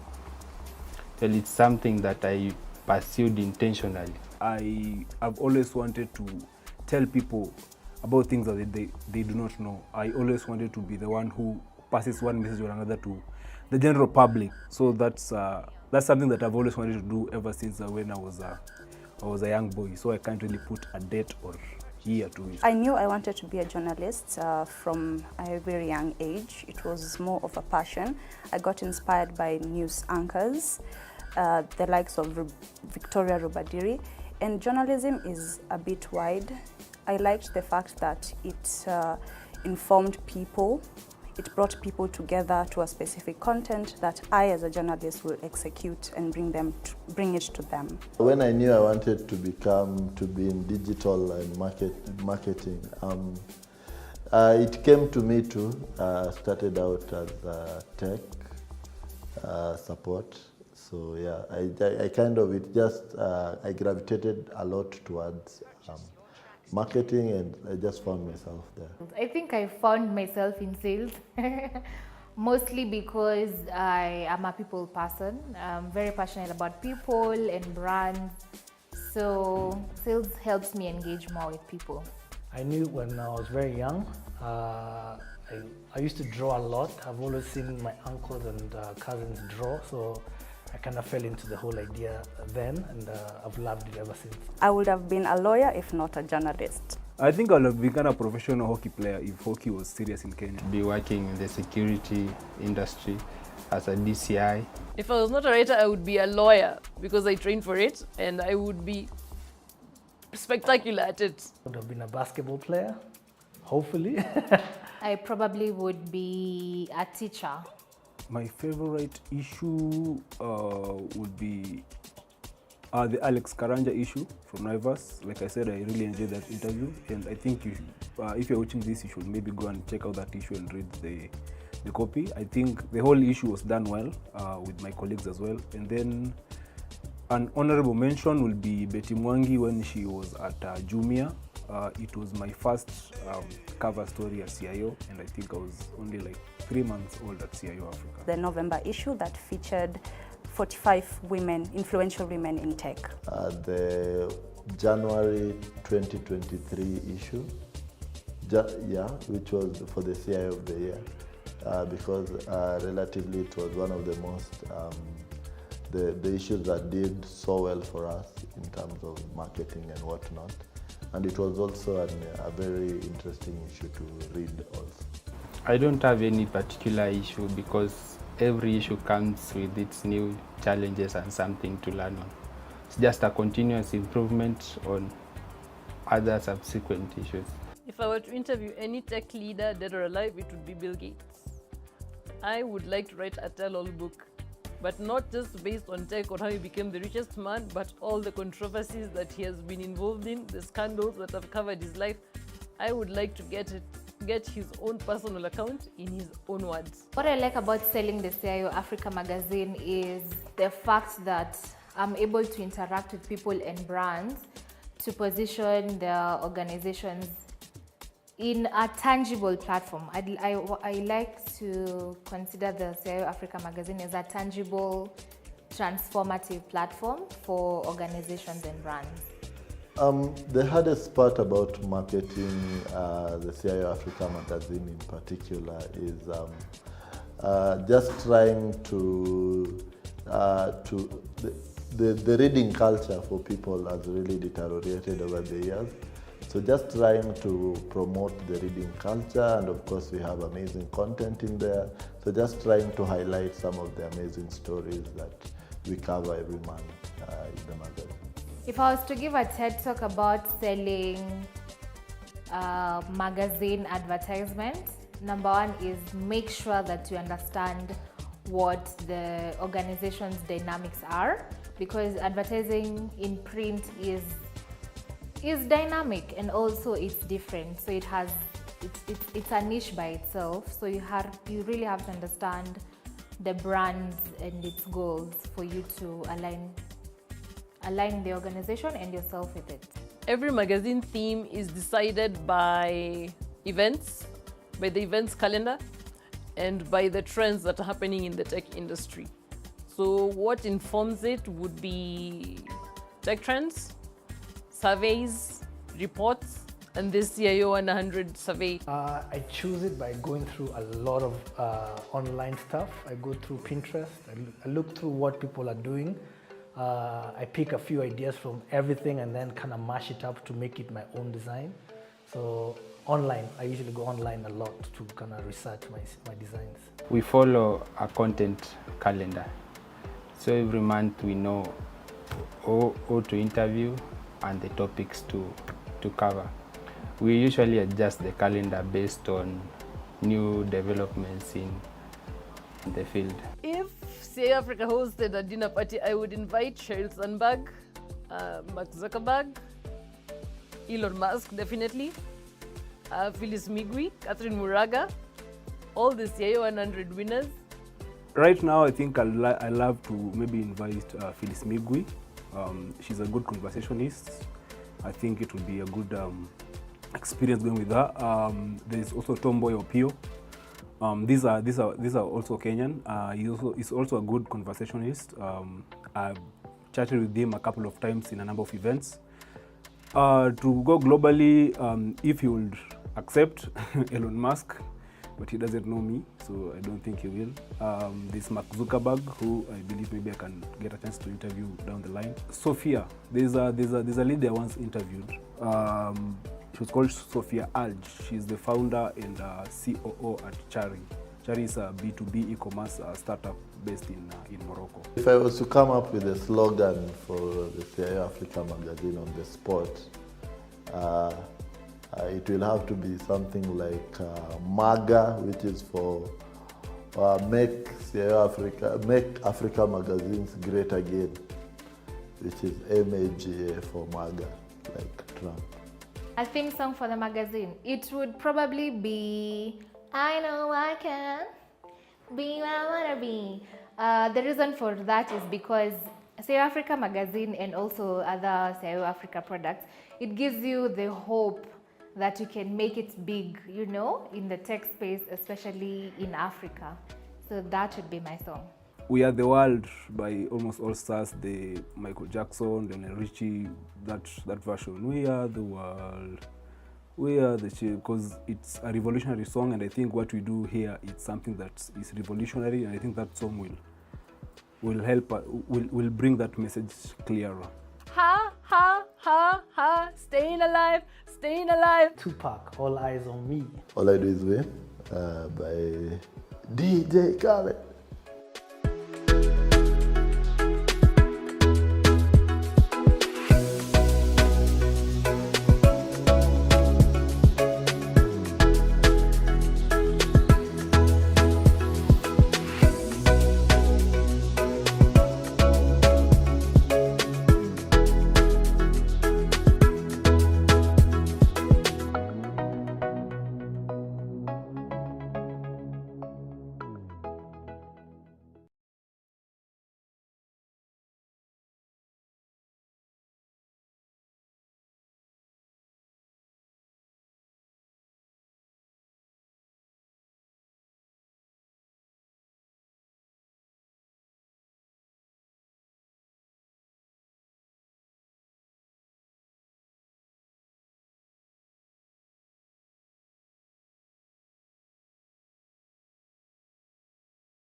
Previously on CIO100. For 16 seasons, we have celebrated Africa's boldest in technology. 16 years, one stage. Now, season 17. The saga continues. The Oscars of Tech, the event that shuts down the year. Africa's ultimate gathering of technology leaders. 500 plus attendees, 50 plus partners, hundreds of winners. 3 epic days. Speakers from across Africa, delegates from every corner of the continent. Powerful conversations that shape the future of technology.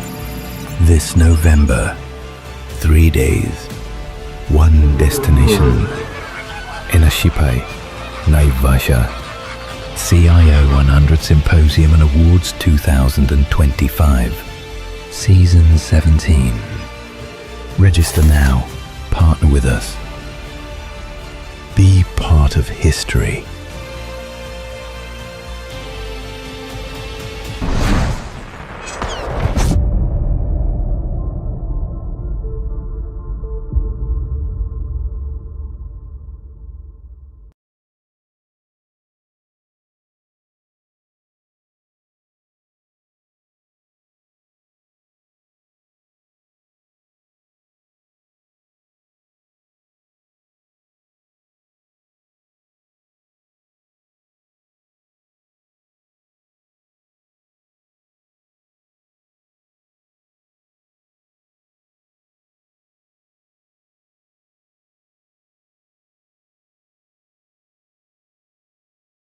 The next speaker will be delving on matters creating secure, transparent digital infrastructures.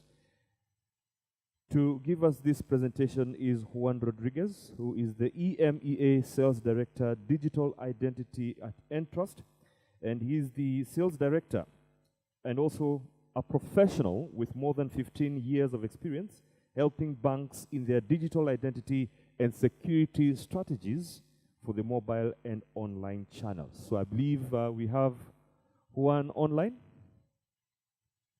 Over to our screens then. Thank you very much, Eddie, for your introduction. So just to mention that I'm very happy to be here once again, and I hope that you can enjoy with my presentation of today. So today I'm going to talk about how to create secure and transparent digital infrastructures. Okay, so practically in all my presentations, whenever I want to kick off these presentations, I like to start talking about the market situation, giving just a couple of data, a couple of information, relevant information in order to share with the audience, in order to make you aware about where we are today, above all in the security space. So if you read all these data, all these statistics that I was collecting from different sources, really what you really need to think is that, hey, we must be conscious that security is not anymore a cost for a company, should be an investment in order really to help us to mitigate a lot of risks in the future and to continue improving. Okay, so this is my first reflection when I'm looking at these numbers. But just to talk a little bit more about a couple of numbers that I show here, one it's really bringing my attention is that 27% of the attacks came from your own staff. So that's something really relevant and makes me think that maybe many organizations should implement technologies which should allow them to control the access, the authorization, and the authentication of their users, of employees, of their staff. With that, I'm sure you will be able to mitigate quite a lot these types of attacks, okay? Another relevant number that I would like to mention a little bit more is in the retail market. When everybody is buying through internet, using their credit cards, debit cards, and acquiring products, you know, from that point is where you can find a huge breach in terms of fraud. So they are expecting in the retail, you know, to have losses around more than $150 billion, $30 billion between 2018 and 2013. So, I mean, these are numbers really relevant that, again, that should let us know and just to let us think, hey, we really need to think a lot more from the strategic point of view how to mitigate all this situation. Anyway, once we have talking a little bit about the market situation, how it looks like, the second slide I like always to talk is what types of challenges and risks we are facing today in the digital world, okay? And whenever always I'm thinking about the challenges and risks, immediately I'm thinking about three different words, which are a common denominator for this area, which are privacy, security, and safety. So if you look at the 5 different elements I bring into this slide, you can really think that, for example, when we are talking about the increasing of cyber attacks, security is a key point, a key challenge today, something that it is a risk that we really need to control somehow. But as well, another point very important, and it's becoming more relevant even, is the new data privacy regulations. Right now, you can find in the market many local regulators that are preparing different laws, different regulations regarding to how you protect the data above all of your customers, okay? How you protect the privacy of those data. So you really need to take in consideration these type of regulations because always are really affecting to your business. And to be honest, many of those regulations are the reason why many customers are launching new projects internally in order to be compliant with those regulations. So that is another challenge and risk we have to take in mind. The other one is obviously the use of smart devices. What can we say about smartphones? This is a tendency in the market unbearable. So today we cannot imagine any digital world or any digital business without using devices like mobile phones. So it's something that we really need to think always about this as a challenge, as a risk, because in all our projects, these type of devices are going to be part of our ecosystem. But not only the use of mobile phones, I would say the use of any smart device any smart connector, any device which got a little bit of intelligence, which is able to send a message, to send a sign to our central console, and thanks to that information we collect, maybe the central console is taking different decisions, okay? So that's, we can call it IoT, everything connected as you want. But anyway, obviously, this is a challenge, this is a risk that we really need to take in mind. And the last one is the cloud environment. Everybody's talking about cloud.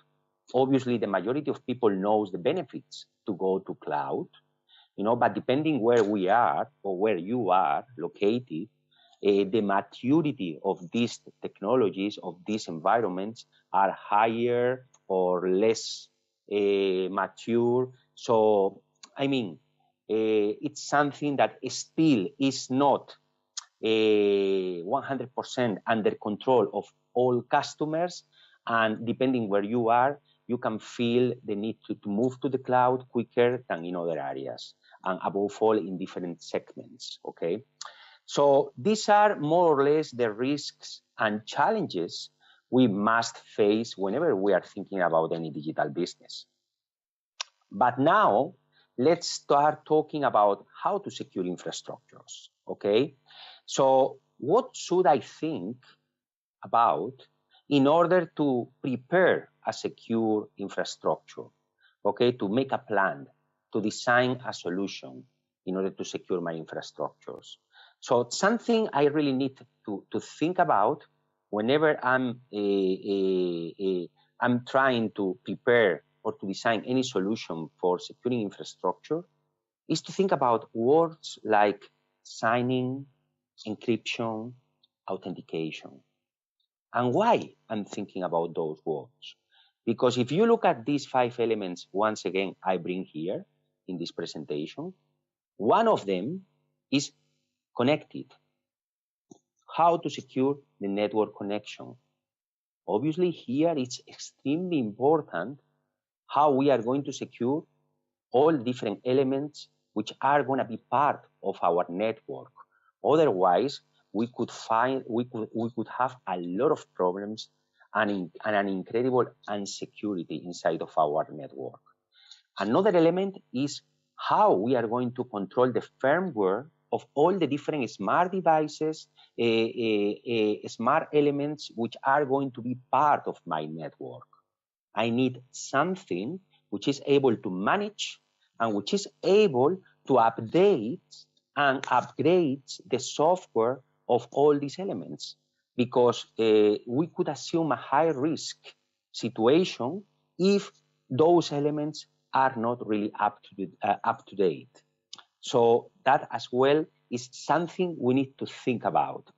Another one is how we are going to authenticate all the different devices of my network. This is extremely important. I really need to know, I really need to confirm that this information I receive from the element 5, it's coming really from that element in my network, in my ecosystem, and it's not coming from another element. Because depending on that information I will receive, maybe my central console is going to take different decisions. So that is extremely important, the authentication of all my elements, of all my devices. Data.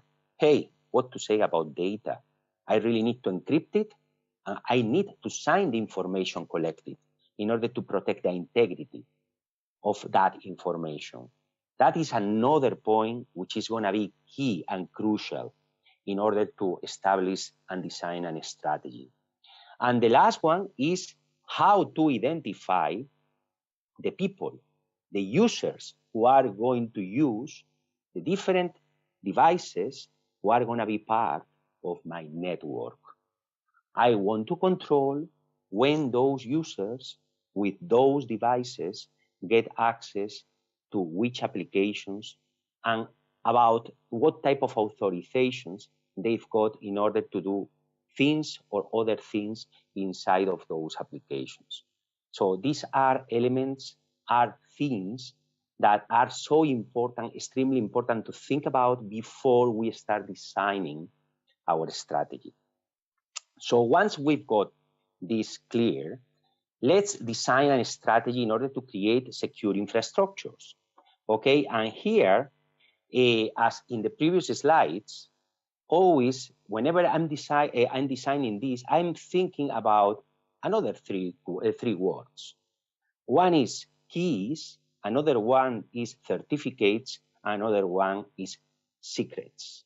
Okay, and why I'm thinking about these words? Because the way we are designing this strategy is split in three different areas, three different pillars, okay? So in the first one, in data at rest, this is how I call it, you know, I must secure the data and encrypt the information, but as well to localize and to protect the area where is located all that information in order to secure it. The second one is data in motion. I mean, to protect all the connections and to provide integrity and privacy between all the connectivities, okay? And the third one is data access, how the devices are going to be authenticated and how I'm going to identify the people who are going to use those devices. But if you think in this strategy, in these three different pillars, there is here a central anchor, let's say, which is the root of trust, which is fundamental to protect and manage cryptographic keys throughout their life cycle. I mean, cryptographic keys are needed to sign and validate devices, certificates for identification, device certificates for identification and authorization, but as well keys needed to encrypt and decrypt to ensure its confidentiality and integrity. And keys as well are needed to sign code to protect the integrity of the software and firmware that runs in devices and applications as they are regularly updated. So this is something so extremely important from my point of view. And once we've got our solution design in our mind, we've got a strategy, plan it, let's talk about, or let's explain a little bit more in detail how we could build a strong trust environment. Okay, so where does a trust environment start? Okay, it would start with a strong root of trust provided by a certification authority. Having a root of trust means that the environment in the form of certificates that are issued from the root of trust are durable, okay? And how do we know it's durable? By governance, okay? Governance, for example, people, processes, policies involved in maintaining a strong ecosystem form the foundation of governance. Applying the right level of expertise to processes and policies is a building block to having a strong, secure environment. Best practices relates to compliance and having standards, regulatory or internal policies that are established as part of the governance process that are flexible enough to keep up with changing standards. So now let's look at the technologies involved with forming a digital trust. To begin, this trust environment gets generated via an HSM device. An HSM could be a piece of hardware or exist in the cloud. And an HSM generates and stores cryptographical keys. In the part of PKI, PKIs create and distribute digital certificates containing crypto algorithms and issue credentialing and non-repudiation for users and machines' identities to provide network or data access and securely transmits data within the environment. okay? And the third part, which is the identity, for high assurance use cases, digital identities, digital certificates are used to underpin a person trusted identity, either via a physical smart card or provision it and as a digital identity onto a mobile device. The key management keeps these identities secure and facilitates compliance with data privacy regulations. So as you can see, all enterprises need a strong trust of foundation in order to secure the people, systems, and things that the business relies on for securing infrastructures. As you can see, there are many use cases that we can take for granted in our daily activities, such securing data in transit during online transactions or when logging to work or accessing data, okay? So once we have pictured how we can build a strong trust environment, the last slide of my presentation is just to more or less to show you what type of technologies, what type of products and services are behind that strategy we designed it already in order to protect and to secure our infrastructures. So just following the different names we gave in the three big pillars, in the area of data at rest is where we are going to locate the HSMs, the cryptographical modules. Okay, it can be all these technologies. You can find them on cloud, in a hybrid mode, or on-prem. Okay, in data in motion is where we are setting up technologies like PKI, technologies like code signing, time stamping, digital signing. All these technologies you can find in the market and always are helping you in order to protect the different connectivities when the data are moving from one place to another. And the last area is the data access. So how we are going to secure the identity of the people and how we are going to authenticate all the different devices that are connected into our network. And in this case, we've got technologies like passwordless solutions, identity proofing, device reputation, adaptive authentication, multi-factor authentication. Okay, so the most important thing is that all these technologies, you can find it in the market and we could integrate it for you in order to provide you a real secure infrastructure. Okay, so that's all. I was really, I tried to be very, very quick in the presentation because I didn't have much time. I know that I was talking about so many big important points. If you need to have any clarification, please do not hesitate to contact me by my email or maybe later during the sessions in the event. Okay, the sessions we've got in order to ask questions. So anyway, it was a real pleasure to be here once again with all of you, and I hope you have a very nice day. Yeah. 7 cameras, 4 mixers, 4 switches, state-of-the-art audio equipment, a beast of a rack that does live stream, a team of 21 with 7 leading the pack.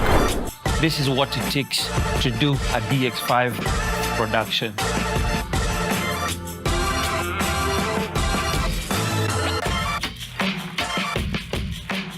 My name is Harry Hare. Gerald Mushai.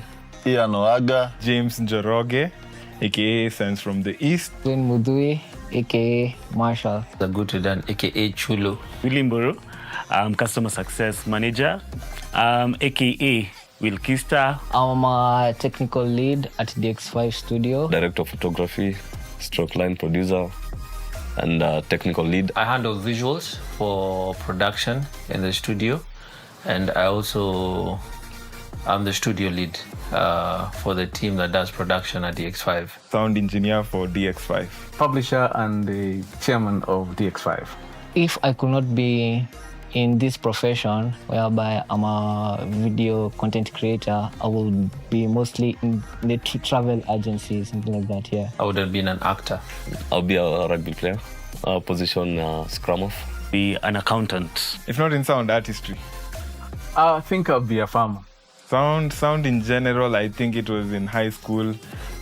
We used to do Sunday services, and at the time we only had like a mixer and a PA system, and no one was courageous enough to go and learn about it. So I just took it up because I was also in the IT department. Lord of the Rings.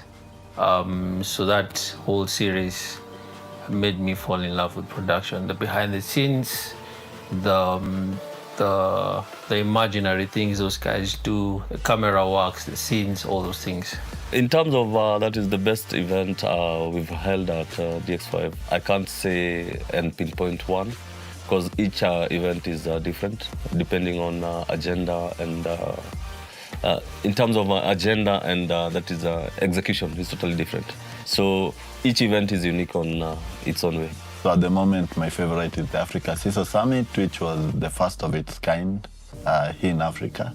And we really enjoyed the event. It was the production aspect of it was perfect.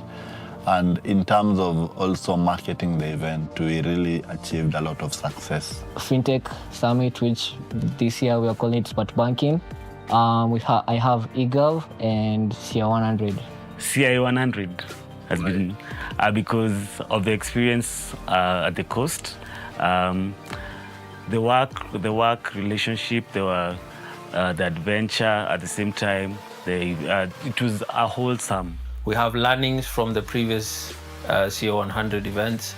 We implement them, make the next one look bigger, and the fact that it's usually off location, far from Nairobi, it means we have to go explore new areas, new locations, new venues. I think all events have been my best events.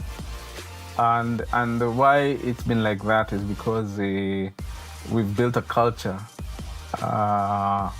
of improving what we do from one event to the next event. The most satisfying part is at the end of the event when you have accomplished, or an example, when you have a problem. So when we handle our events, we usually have plan Bs, plan Cs, plan Ds, just in case anything happens.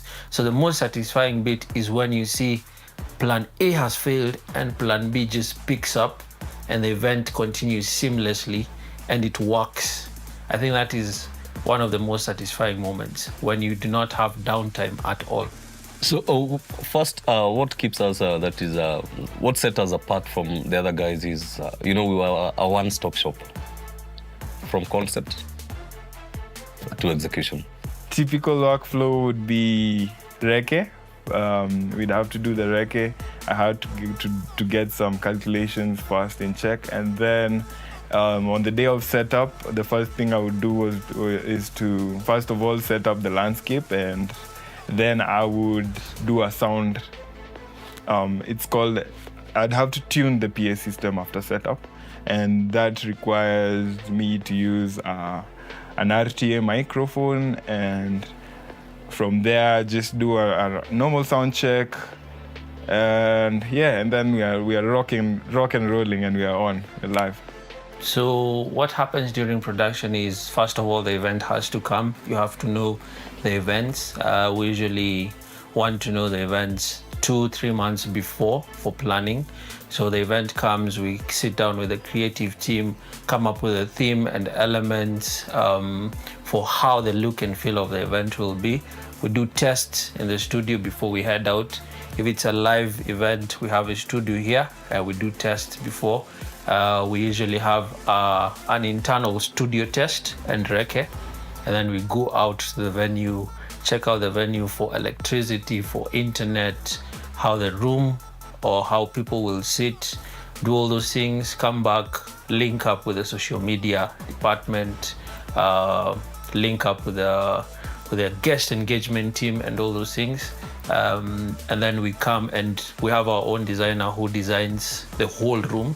And so there we set up the cameras on the design, we set up the lights, the sound, all those things are created here, and then we go and duplicate that at the event venue. And then we set up, obviously, a day before the event, or 2 days depending, or 3 days depending on the magnitude of the event. And then we do tests again and recs for the whole event before now the event is kicked off. The studio, the production unit, the way you see today, is actually as a result of us looking for solution, looking for innovation, for us to be able to continue connecting people during COVID, because nobody could go.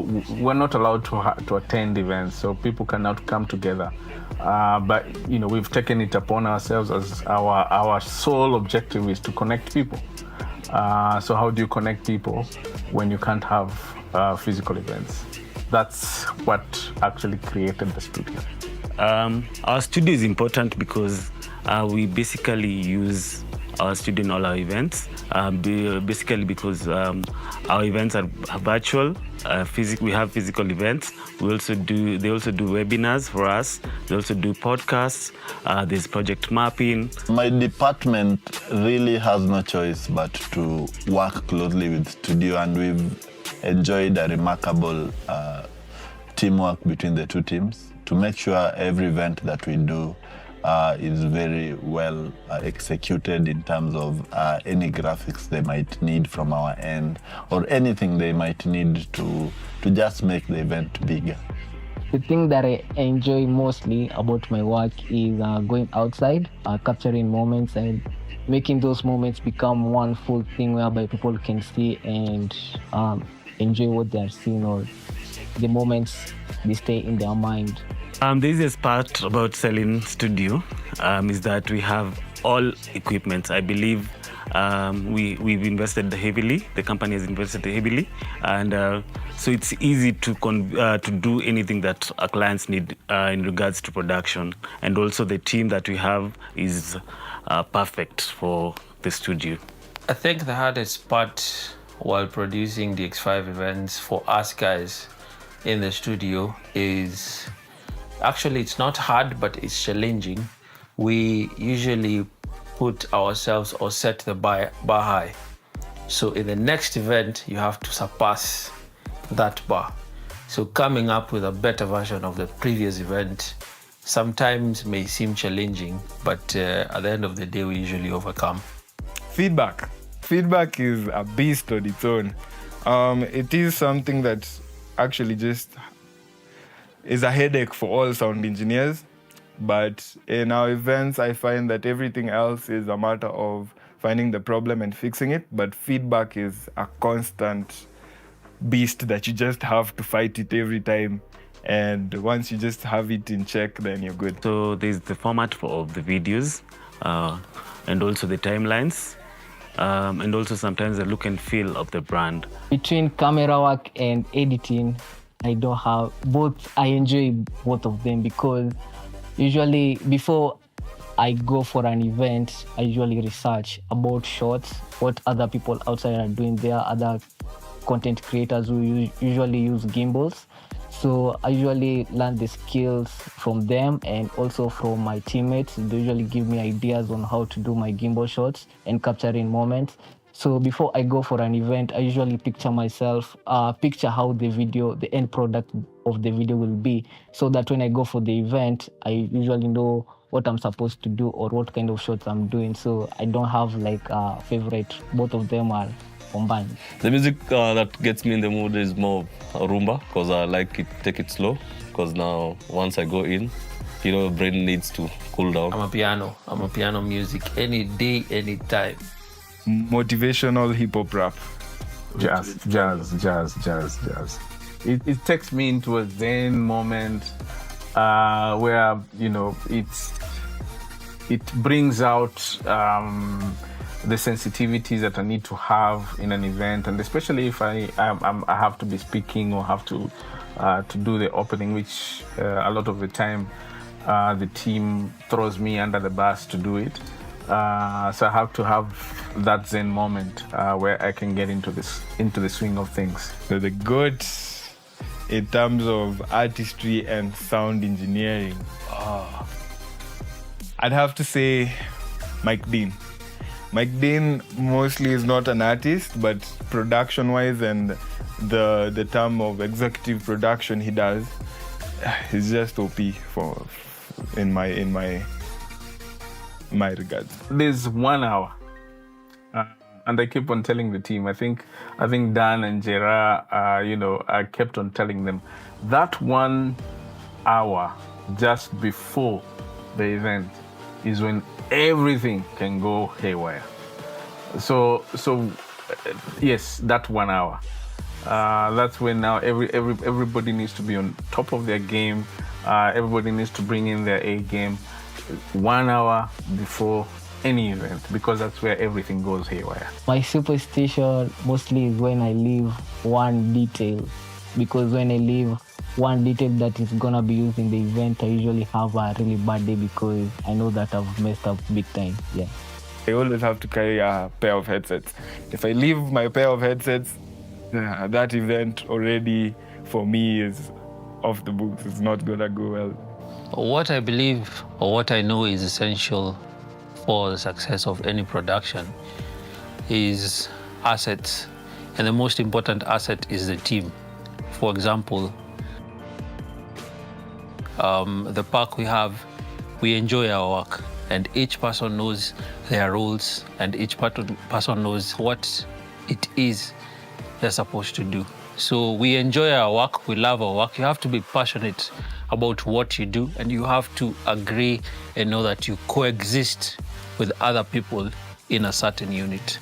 So what is essential is actually being passionate about what you do and know that you coexist with other people and love your work. If you come see us while we're doing our work, especially during setups and set-downs, it's usually fun. It's like a party. It's like we've gone for a concert. I think that is what defines and makes a production work, the asset of having a good team.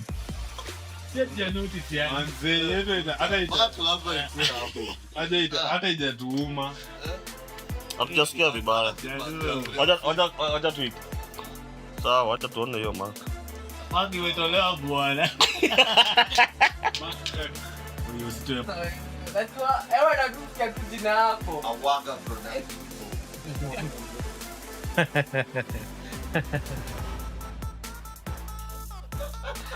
Do you have any superstitions before an event? One sec. Superstition in terms of? Do you have to wear a white shirt?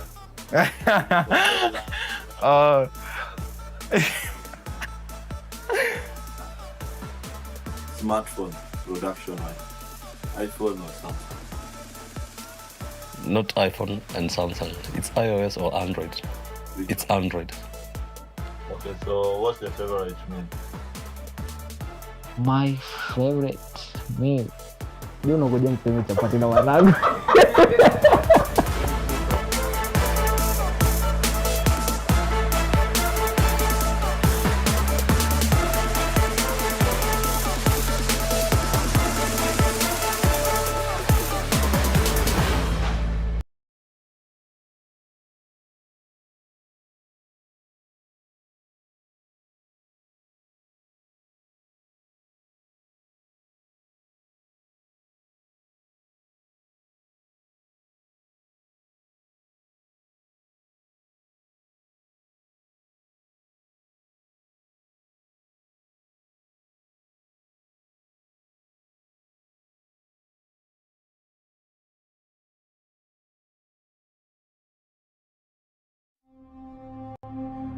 Previously on CIO100.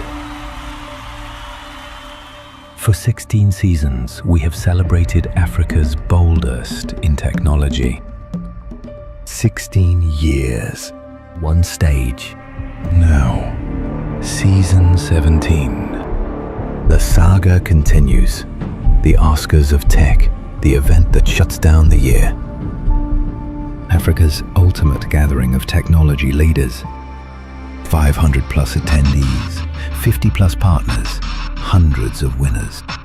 3 epic days. Speakers from across Africa, delegates from every corner of the continent. Powerful powerful conversations that shape the future of technology. This November, 3 days, one destination. Inashipai, Naivasha. CIO100 Symposium and Awards 2025. Season 17. Register now. Partner with us. Be part of history.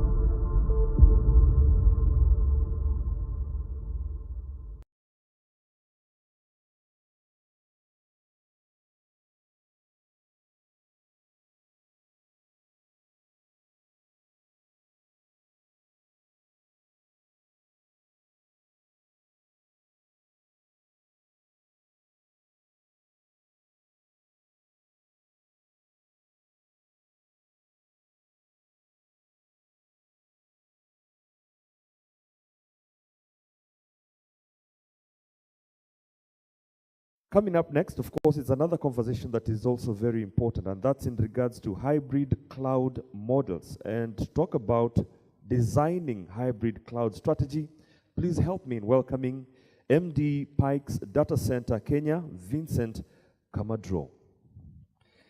Thank you very much. And good morning, everyone. All right, so as the slides are coming on the screen, so PEX is probably a very new name for all of you, and the reason is simple, is we are a new data center that has opened its door only 6 months ago. So we are a data center located in Britam Tower in Upper Hill in Nairobi, and yeah, starting operating since April. So this is where I will stop for the sales speech, because today I want to share with you some more information about you know, what is a typical journey that companies take to migrate to the cloud, and let's say the most common steps. So a bit of a high-level view on that. Some considerations also about you know, why it makes sense to choose an hybrid cloud architecture, and also why it could make sense in some context to host this hybrid cloud in an interconnection hub like a data center, as opposed to a setup on-prem. And then also share the current situation on the cloud landscape in Kenya and in Africa in general. So almost there. Okay, that's fine. So I'll skip this introduction. So I mean, the starting point that all companies or where all companies were is you know, an on-premise setup where a company has 100% control on the whole infrastructure, and that's a pretty broad scope, because you know, you're at the same time managing some you know, very technical things like generators, cooling systems, up to servers, up to operating system, applications, and their data. So it requires really a full spectrum of skills in your IT department and beyond. And one of the first steps that companies start the journey with is to move some of their infrastructure to a data center. So that's what we call the co-located model. And it's not it's usually a decision, you know, that is not taken at any point of time, but you know, more frequently, for example, after an incident that took place on some of the infrastructure, like power or cooling, and where companies realize that, you know, maybe they didn't have the right skill set to let's say to cope with that kind of problems, or another common circumstance could be, you know, the decision to renew or not some big infrastructure. You know, when you have to buy some big generators or big cooling systems, and there are hundreds of thousands of dollars or more that you need to get approval from your board. This is maybe sometimes the moment where companies ask themselves, why not outsourcing that part and focusing on what is a bit more our core skills like applications, hardware, etc. Okay, so that can be a first step. But then a second possible step is what we call this private cloud architecture, and this is really when a company starts to have a virtualized environment. So virtualized, in fact, is just optimizing the use of hardware, because most of the servers, are usually underutilized. So then, at some point, people realize that by virtualizing this hardware, it's a way to optimize the resource, the memory, the CPU, the storage, and that step of private cloud, of course, can be hosted in your building on-prem or in a data center. Okay. And then the next one is when this hybrid cloud comes, and that's when some aspects of a public cloud, like Google Cloud or Amazon or Microsoft Azure, starts to be used. So it can be, just a way to store some data. For example, when your storage equipment are full, so you want to scale and use it a bit more, or for backup or archiving, or maybe you have started to have some first applications that are web-based and that are cloud native, and you want this application to be integrated with the rest of your IT software, etc. All right? Then the next step is to start modernizing some of your legacy application and software, and so maybe rebuilding them so that they can take advantage of the public clouds, and especially the speed of computing the data and the easiness to scale and to adjust the workload of your applications to the real usage by the customers. So there are different ways to modernize applications through APIs that just allow your cloud applications to communicate and to be integrated with your legacy applications. But there are other technologies like containers, or even stop using servers at all and just use functions that are provided by the public cloud providers and that are going to execute the code that you are writing just whenever there is a demand, and when maybe the application is idle, then you are not charged anything. Okay, and then the possible end to that journey, in a way, is what we call the multi-cloud, which is not only using one public cloud providers, but several at the same time. And the objective of that is to take advantage of each strength of the different public providers. They are not offering exactly the same services, and in that case, this is when you have really optimized the tools that are available to a company. So, just going back to this hybrid cloud approach, which is in fact the approach that most companies used, because it offers really a flexibility and the best of both worlds between the private cloud and the public cloud. And what I'm showing here on this slide is just a few examples of the benefits of each architecture.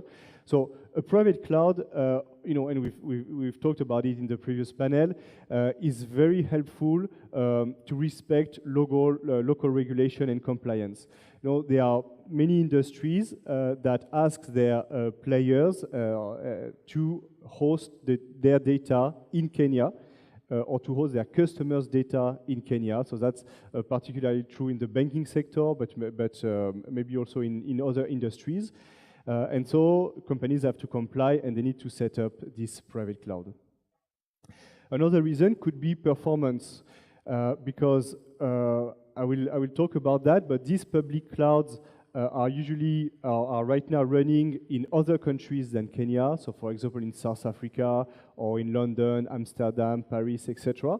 And sometimes, if you have critical applications that need to be, fast, the international connectivity between Kenya and these other countries is maybe not at the right level of stability. And so for your critical workload, you might prefer to run it here in Kenya, where you have more control and less risk of outage or higher latency, etc. For example, between Kenya and South Africa, the time for the signal to travel through the optic fiber is 40 milliseconds, which is a very short time in absolute value, but for some applications, this can create an additional impact that some companies are not willing to add and want to and prefer to run it locally. Public cloud, at the opposite, can add a bunch of nice features, and especially around analytics, around artificial intelligence, machine learning. So for applications where, for example, you want to learn what works best to show in front of your customers, whether it's in e-commerce, for example, and you want to see if you present that type of product, what will be the outcome on sales, etc. There are models that are readily available in public cloud platforms that can help a lot to create value for the company and its customers. Compute power is another one. Of course, that's one of the strengths of these public clouds. They have thousands of servers. They are using the latest technology, and so if you need to increase the size of your CPU or the size of your data, that's one click away from you. And data storage also becomes very cheap and almost unlimited when you move to these platforms. So this hybrid cloud infrastructure, you can run it on-prem, you can run it in a data center. It would work the same way, but there are also a few advantages to be directly in an interconnection hub, which is most of the time a data center. So performance is another aspect. I've just mentioned sometimes the connectivity problems that we can have between Kenya and the rest of the world, but these connectivity problems are also very much present even within the country, for example, even within Nairobi or within Mombasa. And so you might have some backup links to connect to the internet, but these links are also prone to some performance issues or outages. And so locating your servers directly in an edge part of the internet is reducing this risk. The second aspect is community.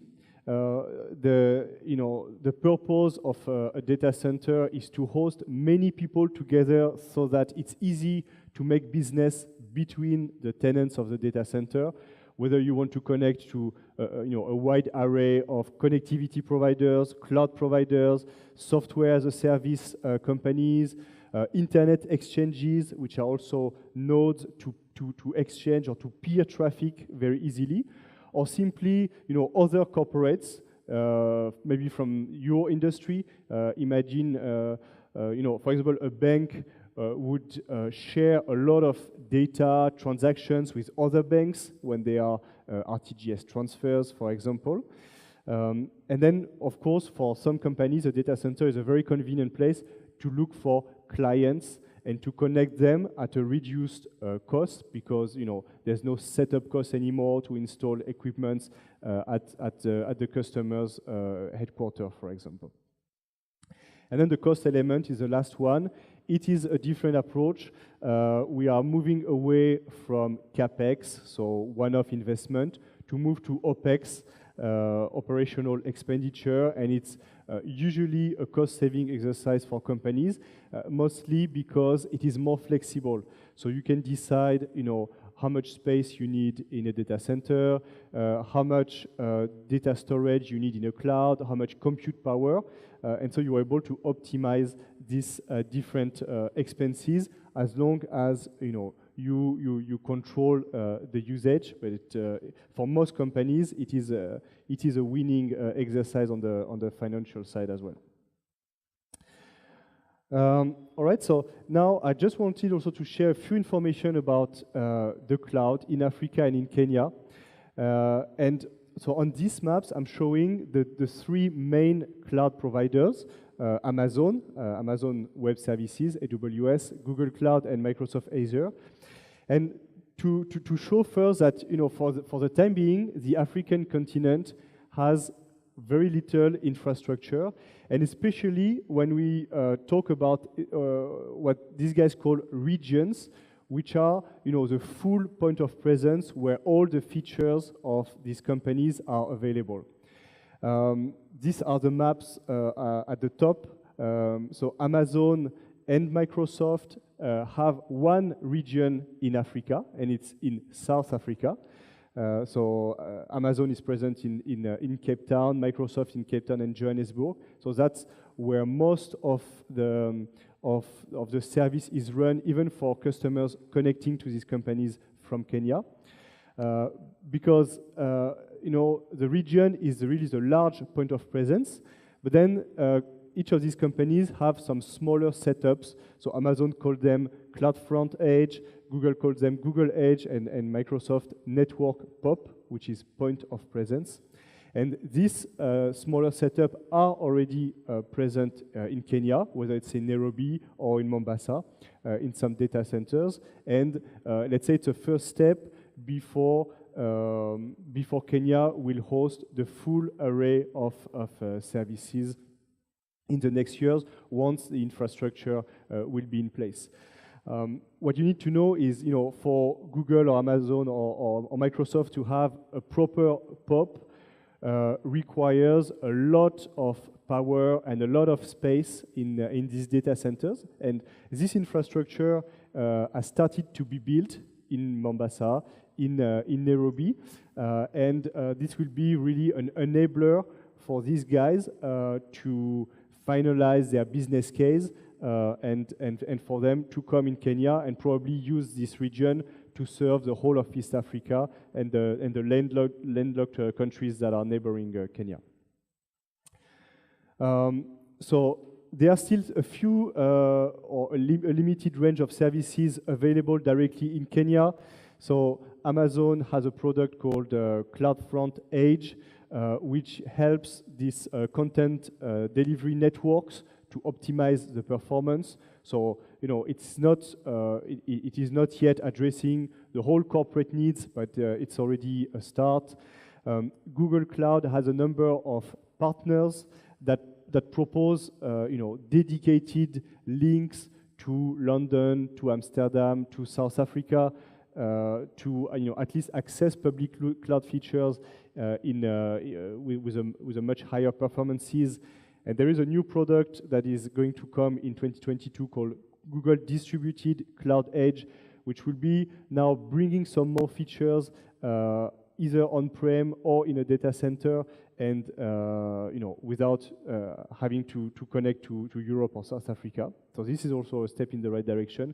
Microsoft also, it's possible to set up some smaller setup, but it will again be connected to South Africa. So,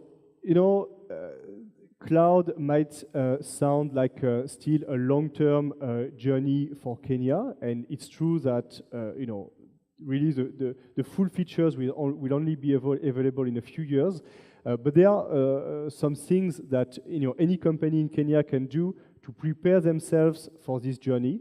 So first of all, assessing your workload, assessing how ready you are to start this journey is something that you can do right now. You can do with the help of local expertise.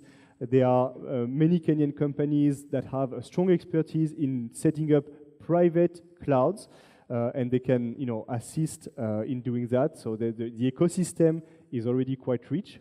Or there are also some guidelines to do a self-assessment. So I mentioned one example, Google Cloud Adoption Framework. So if you want to run it in your company by yourself, there are also some tools provided by public cloud providers. So workload is one thing. Connectivity requirements can also be assessed in advance. Whether or not you can do multi-homing, that's the use of several internet service providers at the same time with a real-time routing. whether it makes sense for you to connect directly to an internet exchange. Are you peering a lot of data within Kenya, within your industry? In that case, that could make sense.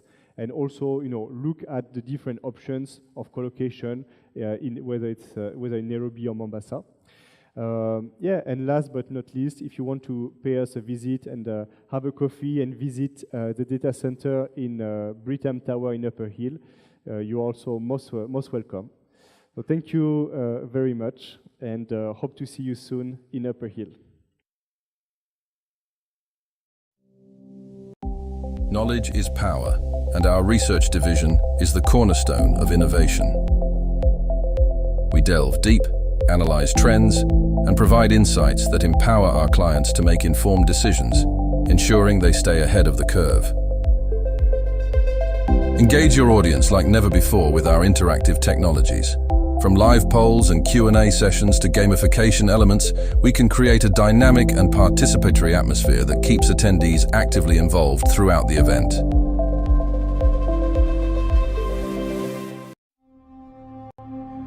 Previously on CIO100.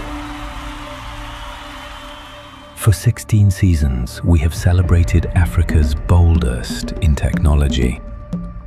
16 years, one stage. Now, season 17.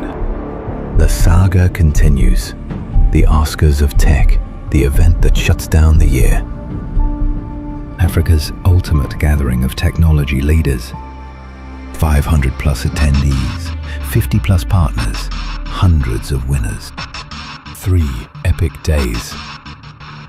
Speakers from across Africa, delegates from every corner of the continent.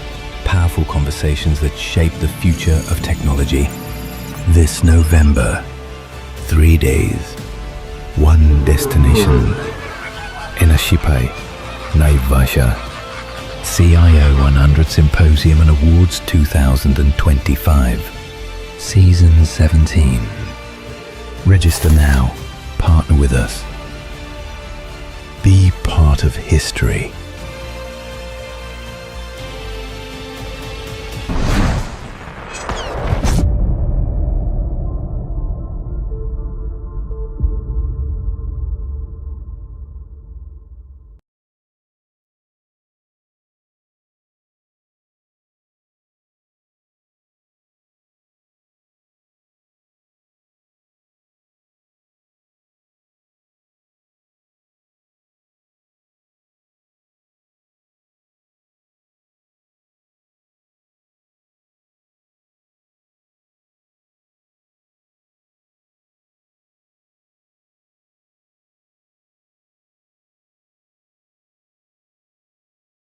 The advancement in technology, which is now coming dangerously close to us living in a world that we only saw in movies and TV programs. Now, the legal industry has found itself in a very interesting situation, and this is the deep end of the technology growth.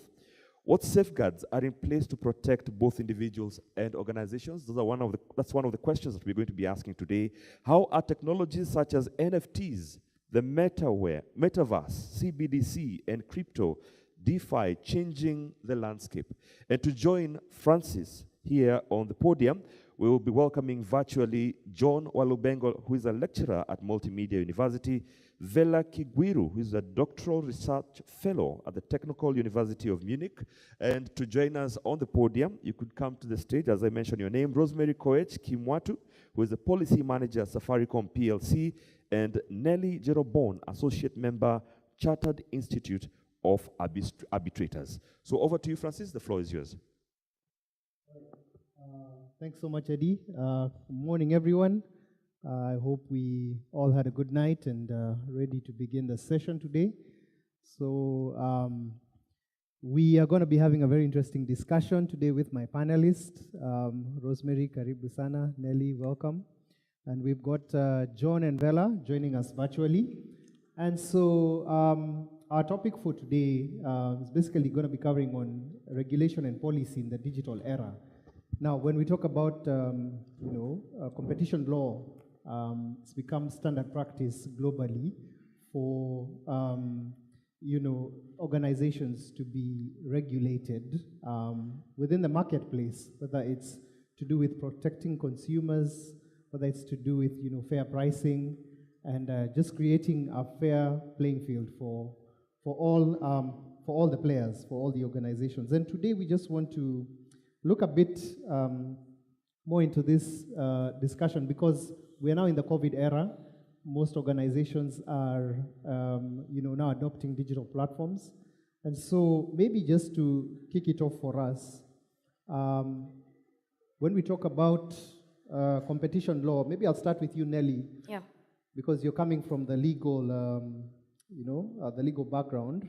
Why do you think competition laws and regulation and policy are important? And maybe you could just touch a bit even on how antitrust laws have been implemented locally.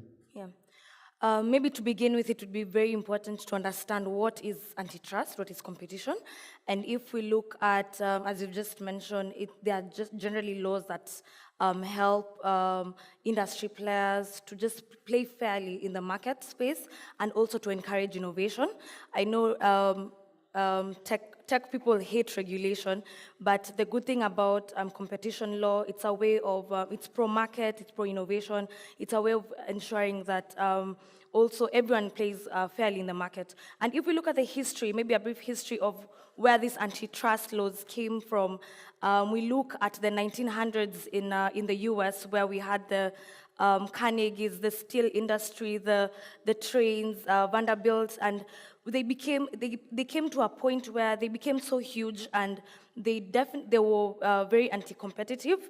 They were cutting deals, getting into very crazy agreements, and the government sought to see a way of ensuring that everyone is playing at a fair point in the market. And if we look at the same thing that's happening right now in the innovation space, and especially in the emerging markets, we see the emergence of big tech, and we've had time and again that big tech prevents competition in the market or reduces competition in the market. We see the introduction of now the antitrust laws. In Kenya, we have the Competition Act. We've gotten into some various international treaties, for example, the GATT, where generally tariffs and trades are regulated. We have emergence of cross-border practice, and we have various laws that regulate this. And it's interesting if you look at how the nexus between competition law and tech comes in. And because of how much these big tech companies are able to collect data, and I mean, it's not only the big tech companies, we also have local companies, telcos, we have banks, we have mobile lenders, and they're able to collect a lot of data from us, from everyone really, and they're able to monetize this. The only problem comes about where this information is used either to the detriment of the people or to the detriment of, to prevent fair competition in the market. And we've had, currently the conversation is that most of these companies do not want the conversation about data protection to come into the realm of competition. They want these two to be separated, and if we look at the US, the EU, this is happening actually, and especially if you look at mergers and acquisitions, people are not implementing issues on data protection when carrying out mergers or acquisitions, which is sometimes brings about unfair practice, because we see big tech using data to actually progress themselves and to have a fair advantage in the market. So, I mean, we've seen companies like Facebook, or Meta, acquiring companies like Instagram and WhatsApp, and they've been able to use this to advance themselves. And now, even as they develop the metaverse, we're just wondering where will this go? How will we be able to regulate this huge marketplace that's going to come about, and who will be liable for, or in case if anything goes wrong, or in case of any improper practice, how will we be able to ensure that this is regulated, because they're definitely the gatekeepers, they'd be the executioners and they're the judges. So it is interesting how we'll be able to see how this conversation goes on. Yeah. Amazing. Thanks so much, Nelly. And I'm glad you mentioned, about the big tech companies, globally and what's been happening. We've been reading about that in the news. But maybe let me turn my attention to Rosemary, because you come from a legal background, a lawyer who's operating in the tech space. And so, COVID hit us March 2020, and we saw a lot of transformation, what we're calling COVID accelerated digital transformation. And because of that, there's a lot of transitions that have happened for most organizations, getting their people to work remotely and adopting new technologies such as cloud. So in the last 18 months, what would you say has been the trend locally with mostly the tech companies, and what has been the trend in terms of being able to introduce regulation and compliance laws? How have those been received? So thank you very much. I think as we transitioned, it has been an amazing time because we've seen ourselves being able to do things in particular ways. But in the past 18 months, we're seeing a lot of protection of consumers that's coming up. And not just even in the tech industry, even supply chains. There was a bit of a hit in terms of the supply chain when competition came up.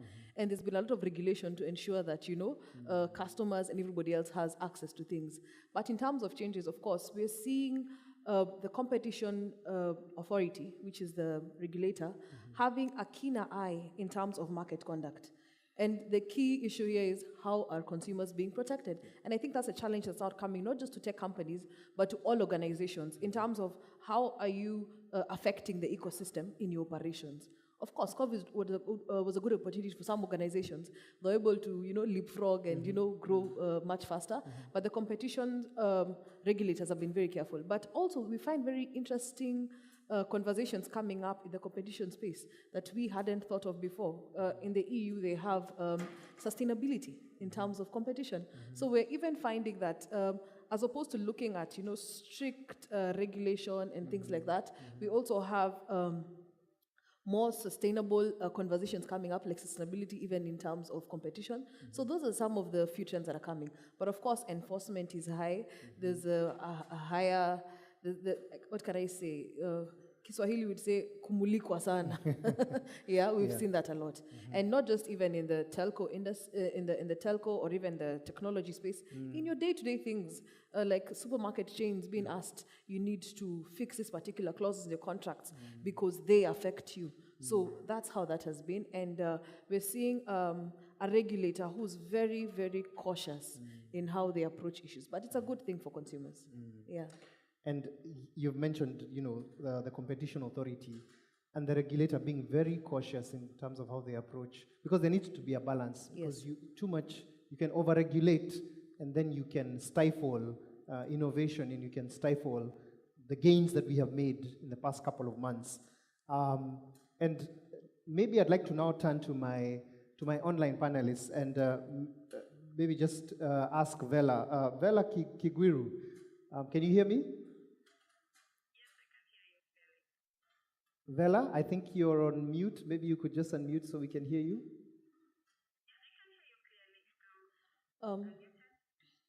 Okay, I don't think Vela can hear us. Maybe we can come back to her. So maybe we can just, I'll just come back to you, Rosemary, because you did mention about the regulator being very cautious. And so what are some of the challenges that you're seeing right now with regulators being able to introduce certain kind of laws and policies, and especially when it comes to things like Data Protection Act. We saw this coming in 2019, November, but we've not seen, most organizations putting their things in order for them to be, for their compliance journey to be on track. So what would you say are some of the challenges that are hampering this? I think one of the key challenges, that not just for SMEs and even for bigger companies, is trying to break down the whole compliance system. In terms of how the law has been crafted, it's amazing. Went through public participation, and that was passed, I think, in 2019, November. Right now, there was a public participation happening for the data protection regulations that had been set up earlier in this year. Those we await to see what the final version will be. But the biggest challenge will be in terms of compliance. Are you going to set up systems that make it easy, even for a small business who today engages in a lot of data through the opportunities that technology is giving? Today you have a shopkeeper who gets to use amazing products that transform their lives, like M-Pesa. And you see, she has data, she has information. It needs to be broken down to the common man. How will they be able to interact? Such that now protections happened at a layered approach. By the time the ecosystem, the grassroots, is aware about data protection laws, then now by the time now, as a big organization, compliance is quite easy. Yes. But we have players in the tech system who are the biggest players, and those are our consumers and those are our users. And I think that's where the hardest job is right now, creating that awareness. Yeah. I like that. I like that you mentioned the issue about awareness, especially from the grassroots level, because my grandma in the village or my grandfather in the village, how do you break it down for them so I can be able to understand that their information is very valuable and that it needs to be protected, that these are your rights as a data subject. And I'd like to turn my attention to a data protection guru who's with us today, John Walubengo. John, can you hear me?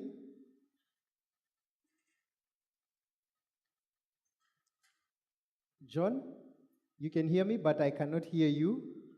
I think there seems to be a technical issue.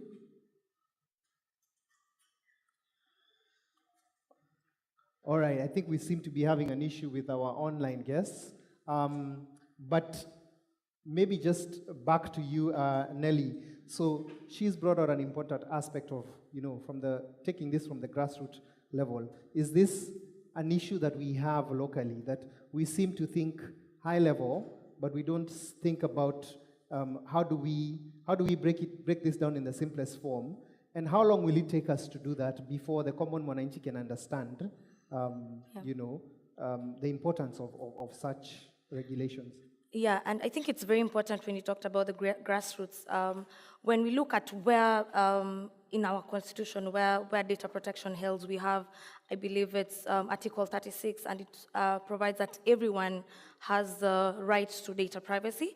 And I think it's also important for everyone we need to get to a point where people believe that we have data sovereignty, and that we believe that we have the ability and we ought to be given that chance. And it's our right to own our data, that we can decide when we want our data to be erased, where we can decide that we want our information to be changed. So it's also, I think it needs to get to a point where the common man needs to be, the kawaida, Wanjiko and Chabets and Kibet, people who we can sensitize people that it's important to understand that your data is very important, data privacy is very important, and especially with the Kenyan Data Protection Act coming into place. Within the next 1 or 2 years, we will have this amount of information, this sensitive information being transferred to everyone, that it's very important that companies ought to respect people's privacy, Companies need to give us the right, give us the power to believe that we own this and it's ours, Okay. Yeah. So I want to turn this to the audience, but before I do, let me check if our online panelists can hear me now. John, Vera, any luck now? Okay, you can hear me, but I cannot hear you, so we still have an issue. So before I turn it to the panelists for a few questions, maybe Rosemary, I can see you wanted to chime in on what Nelly was saying, so maybe I can give you an opportunity as well. No, Nelly is actually spot on. Yeah, let's give it to the audience. Okay, no problem. So let me just ask the audience if there's anyone with a burning question that you would like to, ask our panelists, and we'll have a mic come to you. And as we go around, I think the question to ask ourselves is, other jurisdictions have protected their organizations if they've grown to a certain level. Are we also going to do the same to create an enabling environment for the growth of, of our industry? So looking forward to questions. Okay. All right, yeah, there's a question here from the lady at the front. Please go ahead. Okay, good morning, ladies and gent. My name is Waidera Kabiru from EABL. I'm a marketer, but very keen about first-party data, particularly around, as marketers, we're thinking about what happens when cookie data is no longer available. That's your anonymous data, which we use for targeting, right? And I like to think about data from a cultural context as well, because if you think about in the more developed markets, they're more, the consumer is more mature about their rights or their expectations on how their data is handled versus here.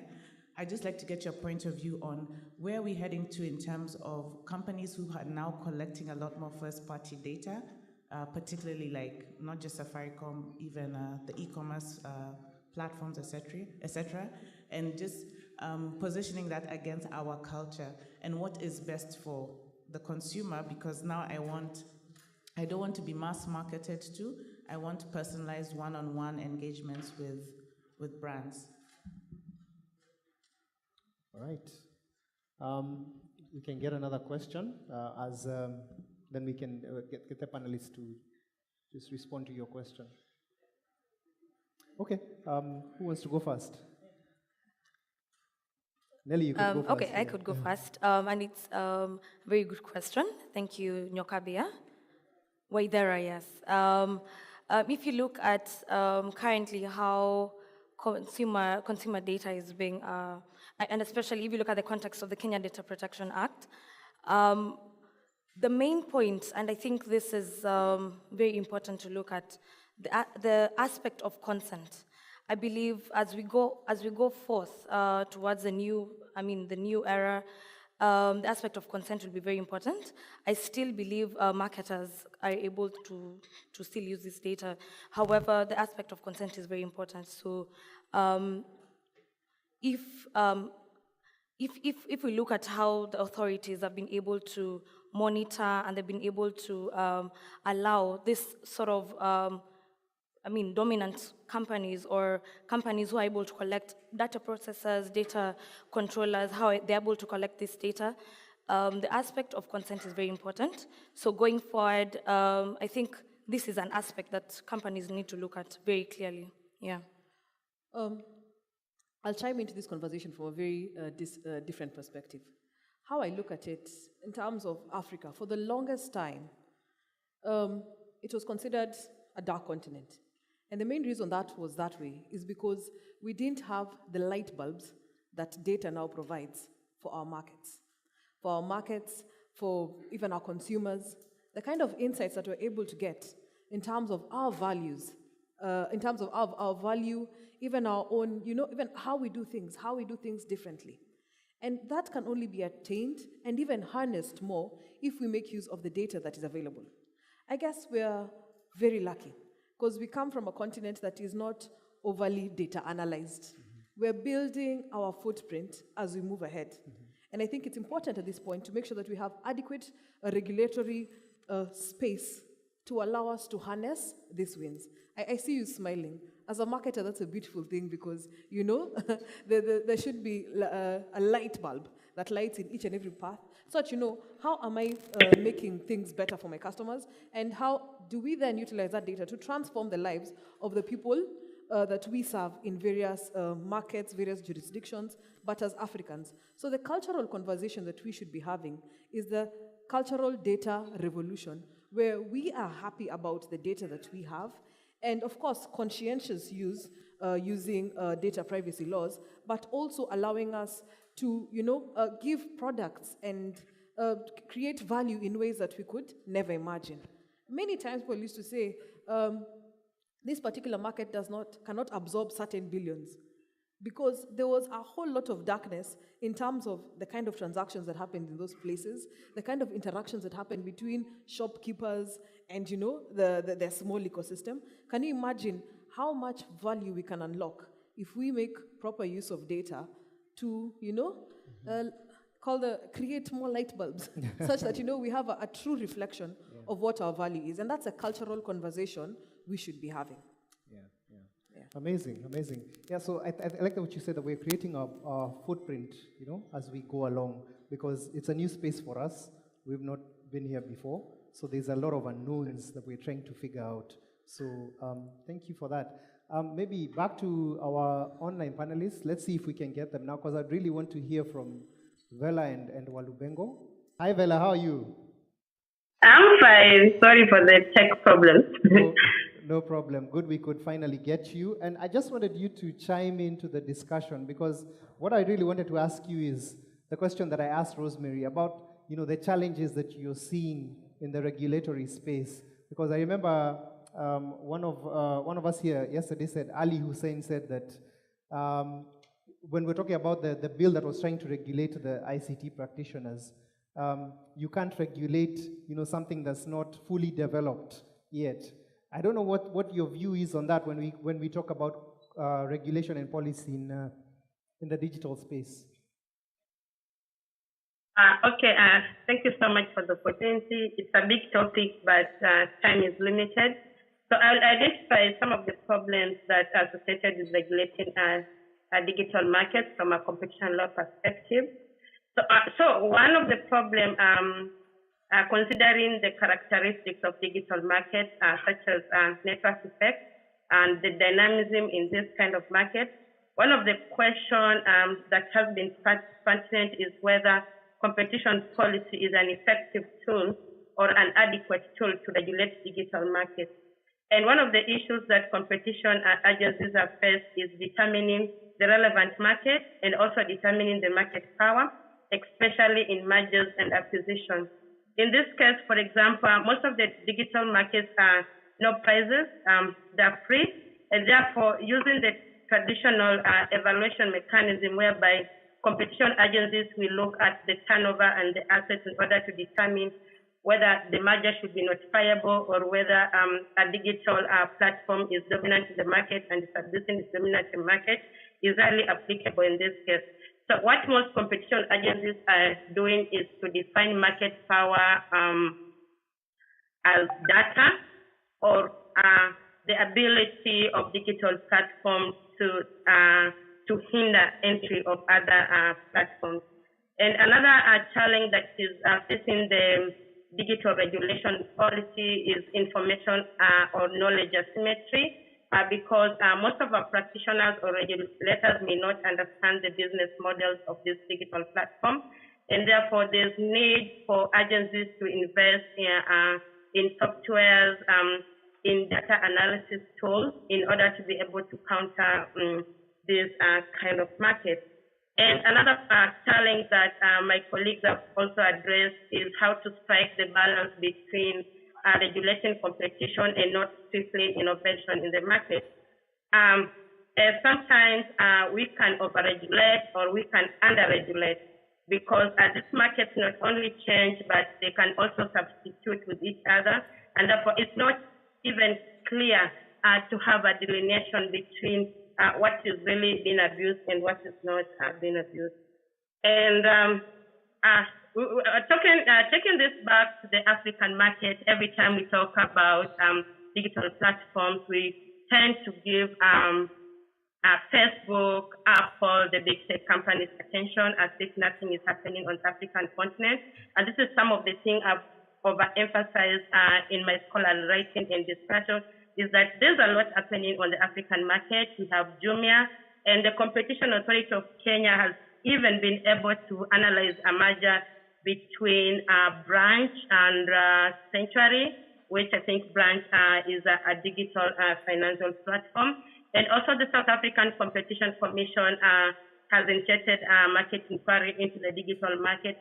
So considering the peculiarities of African markets, it's coming a time when we need to first of all do an analysis and market surveillance so that we can understand what are the digital platforms available in the African market, what are the status, and what are the challenges that are facing.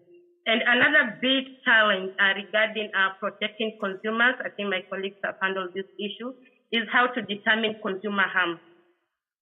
In the traditional setup, consumer harm is usually determined in accordance to prices. So the lower the cost, will argue that then consumers are benefiting from the regulation of competition. But the fact that most consumers don't have to pay for some of these digital platforms, there's need to evaluate consumer harm differently.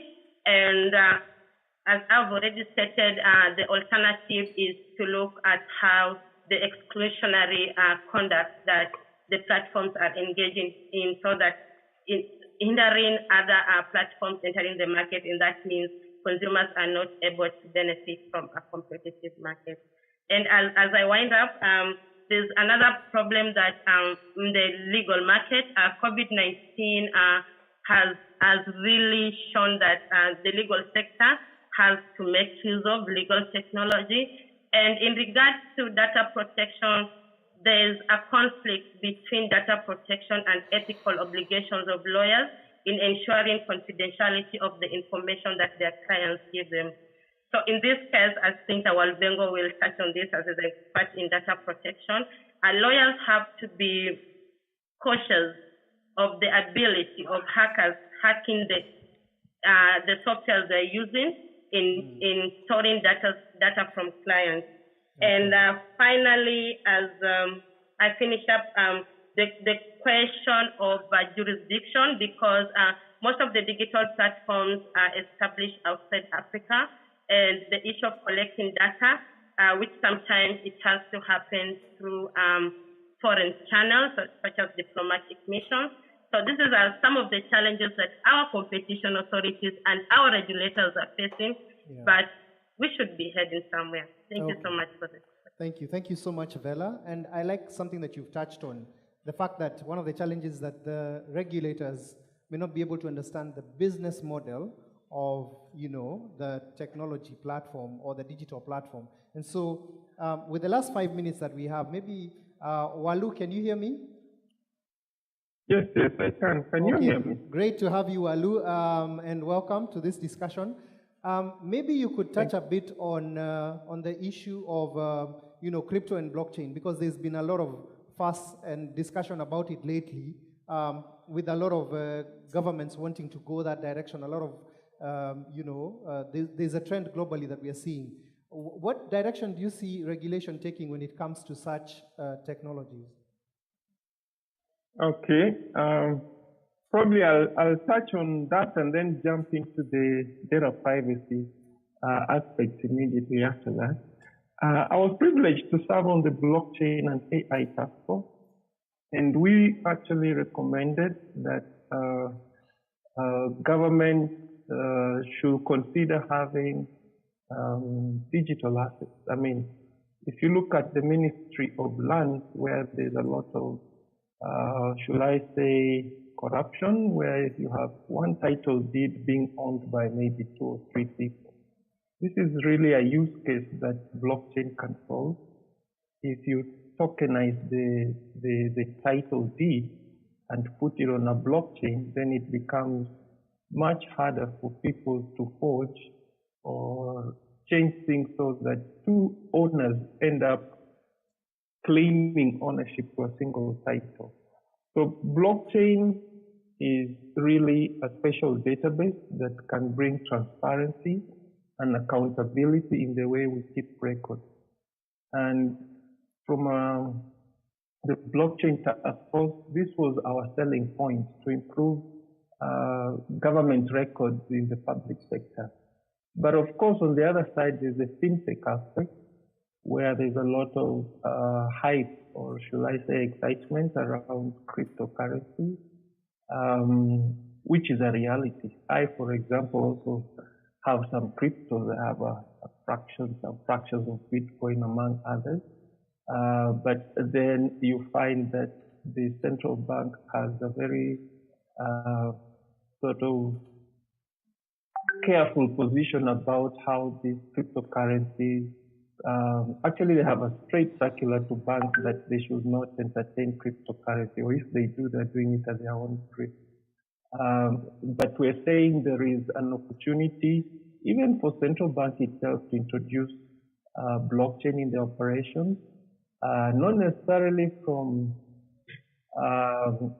the crypto side, they could actually own the crypto by creating the legal tender in a tokenized manner. So I think World Bank and IMF are calling it central bank digital currency. Basically have your own crypto with the intention of ensuring that there is transparency and accountability within the banking sector.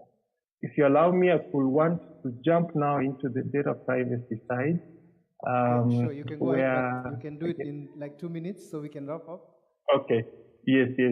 So the data privacy conversation is also quite important, and it's not really gaining traction as it should. Of course, in the private sector, there's more attention to it than in the public sector because private companies are obviously scared of penalties that they may incur in case they violate the act. But the quickest way to promote privacy is to make sure Wanjiku is aware of her data rights. And basically those rights include, among others, the right to consent. Before you collect my data, I need to consent to that. The right to access, I need to access data you have about me. If you recall the Huduma number issue, government has collected a lot of data about its citizens, but there is no clear way of how Wanjiku can then access that data to confirm what is this thing that government has collected about me. Is it really the correct position, and how do I go about accessing my data? There's a right to be forgotten. If you left a company maybe 5 years ago, why should we still keep your data? Unless, of course, there are other legal requirements for them to do that. The right to transparency. Who else is that company sharing my data with? It's one thing to collect the data, but most companies will not bother to tell their customers that in the back end, they're actually sharing for monetary gain that personal data with third parties. It's not wrong to share. What the issue is that you must inform your customers that you're indeed sharing that information and perhaps seek their secondary consent. There's the right to data minimization. If I'm subscribing for M-Pesa, you have no reason to collect data about, I don't know how many plots of land I have in Kitengela, because that has nothing to do with my need to have financial services on my mobile phone. So the data controllers must re-examine the data set that they're collecting and ensure that they're fit for purpose. And finally, Wanjiku should be aware that they have a right to complain to the data commissioner. We now have a data commissioner, but unless people are aware that they have this right and if violated, they can launch a complaint, then the data privacy conversation will never take off. Just to conclude, I think one in the audience was asking about marketing data, the so-called cookies and whatnot. That is also very important. If I visit your website and you're collecting data about me, you are obliged to tell me that indeed you're collecting that data. The data that tells you which page I clicked on, how long I stayed on the page, so that you can use that to later on send me some marketing stuff.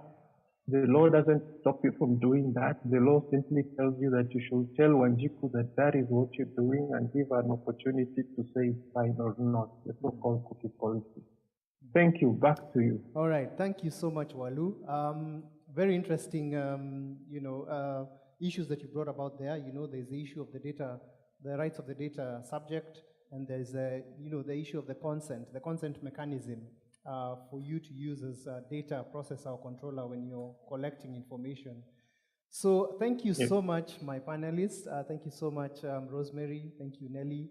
Thank you, Vela, and thank you, John Walubengo. You've been amazing panelists, and I think it's been a great discussion on competition law, regulatory, and policy. Unfortunately, we do not have any time for more questions, but we really thank you for engaging with us on this. And I'd like to hand it back over to our MC.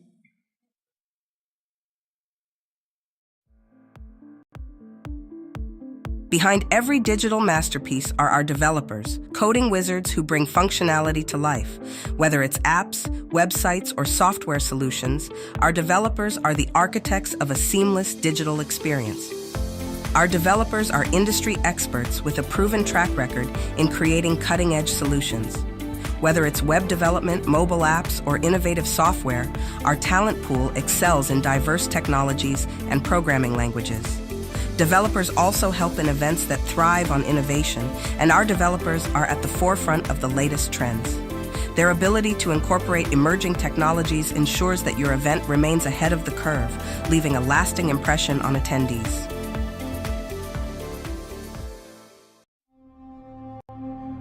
Previously on CIO100.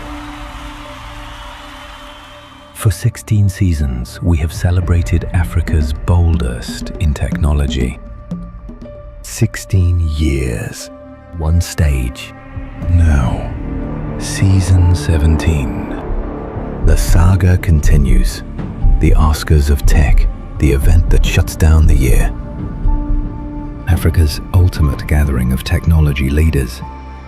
500 plus attendees, 50 plus partners, hundreds of winners. 3 epic days.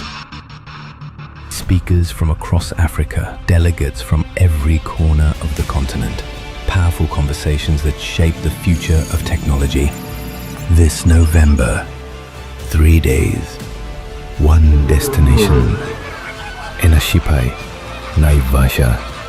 CIO100 Symposium and Awards 2025. Season 17. Register now. Partner with us. Be part of history.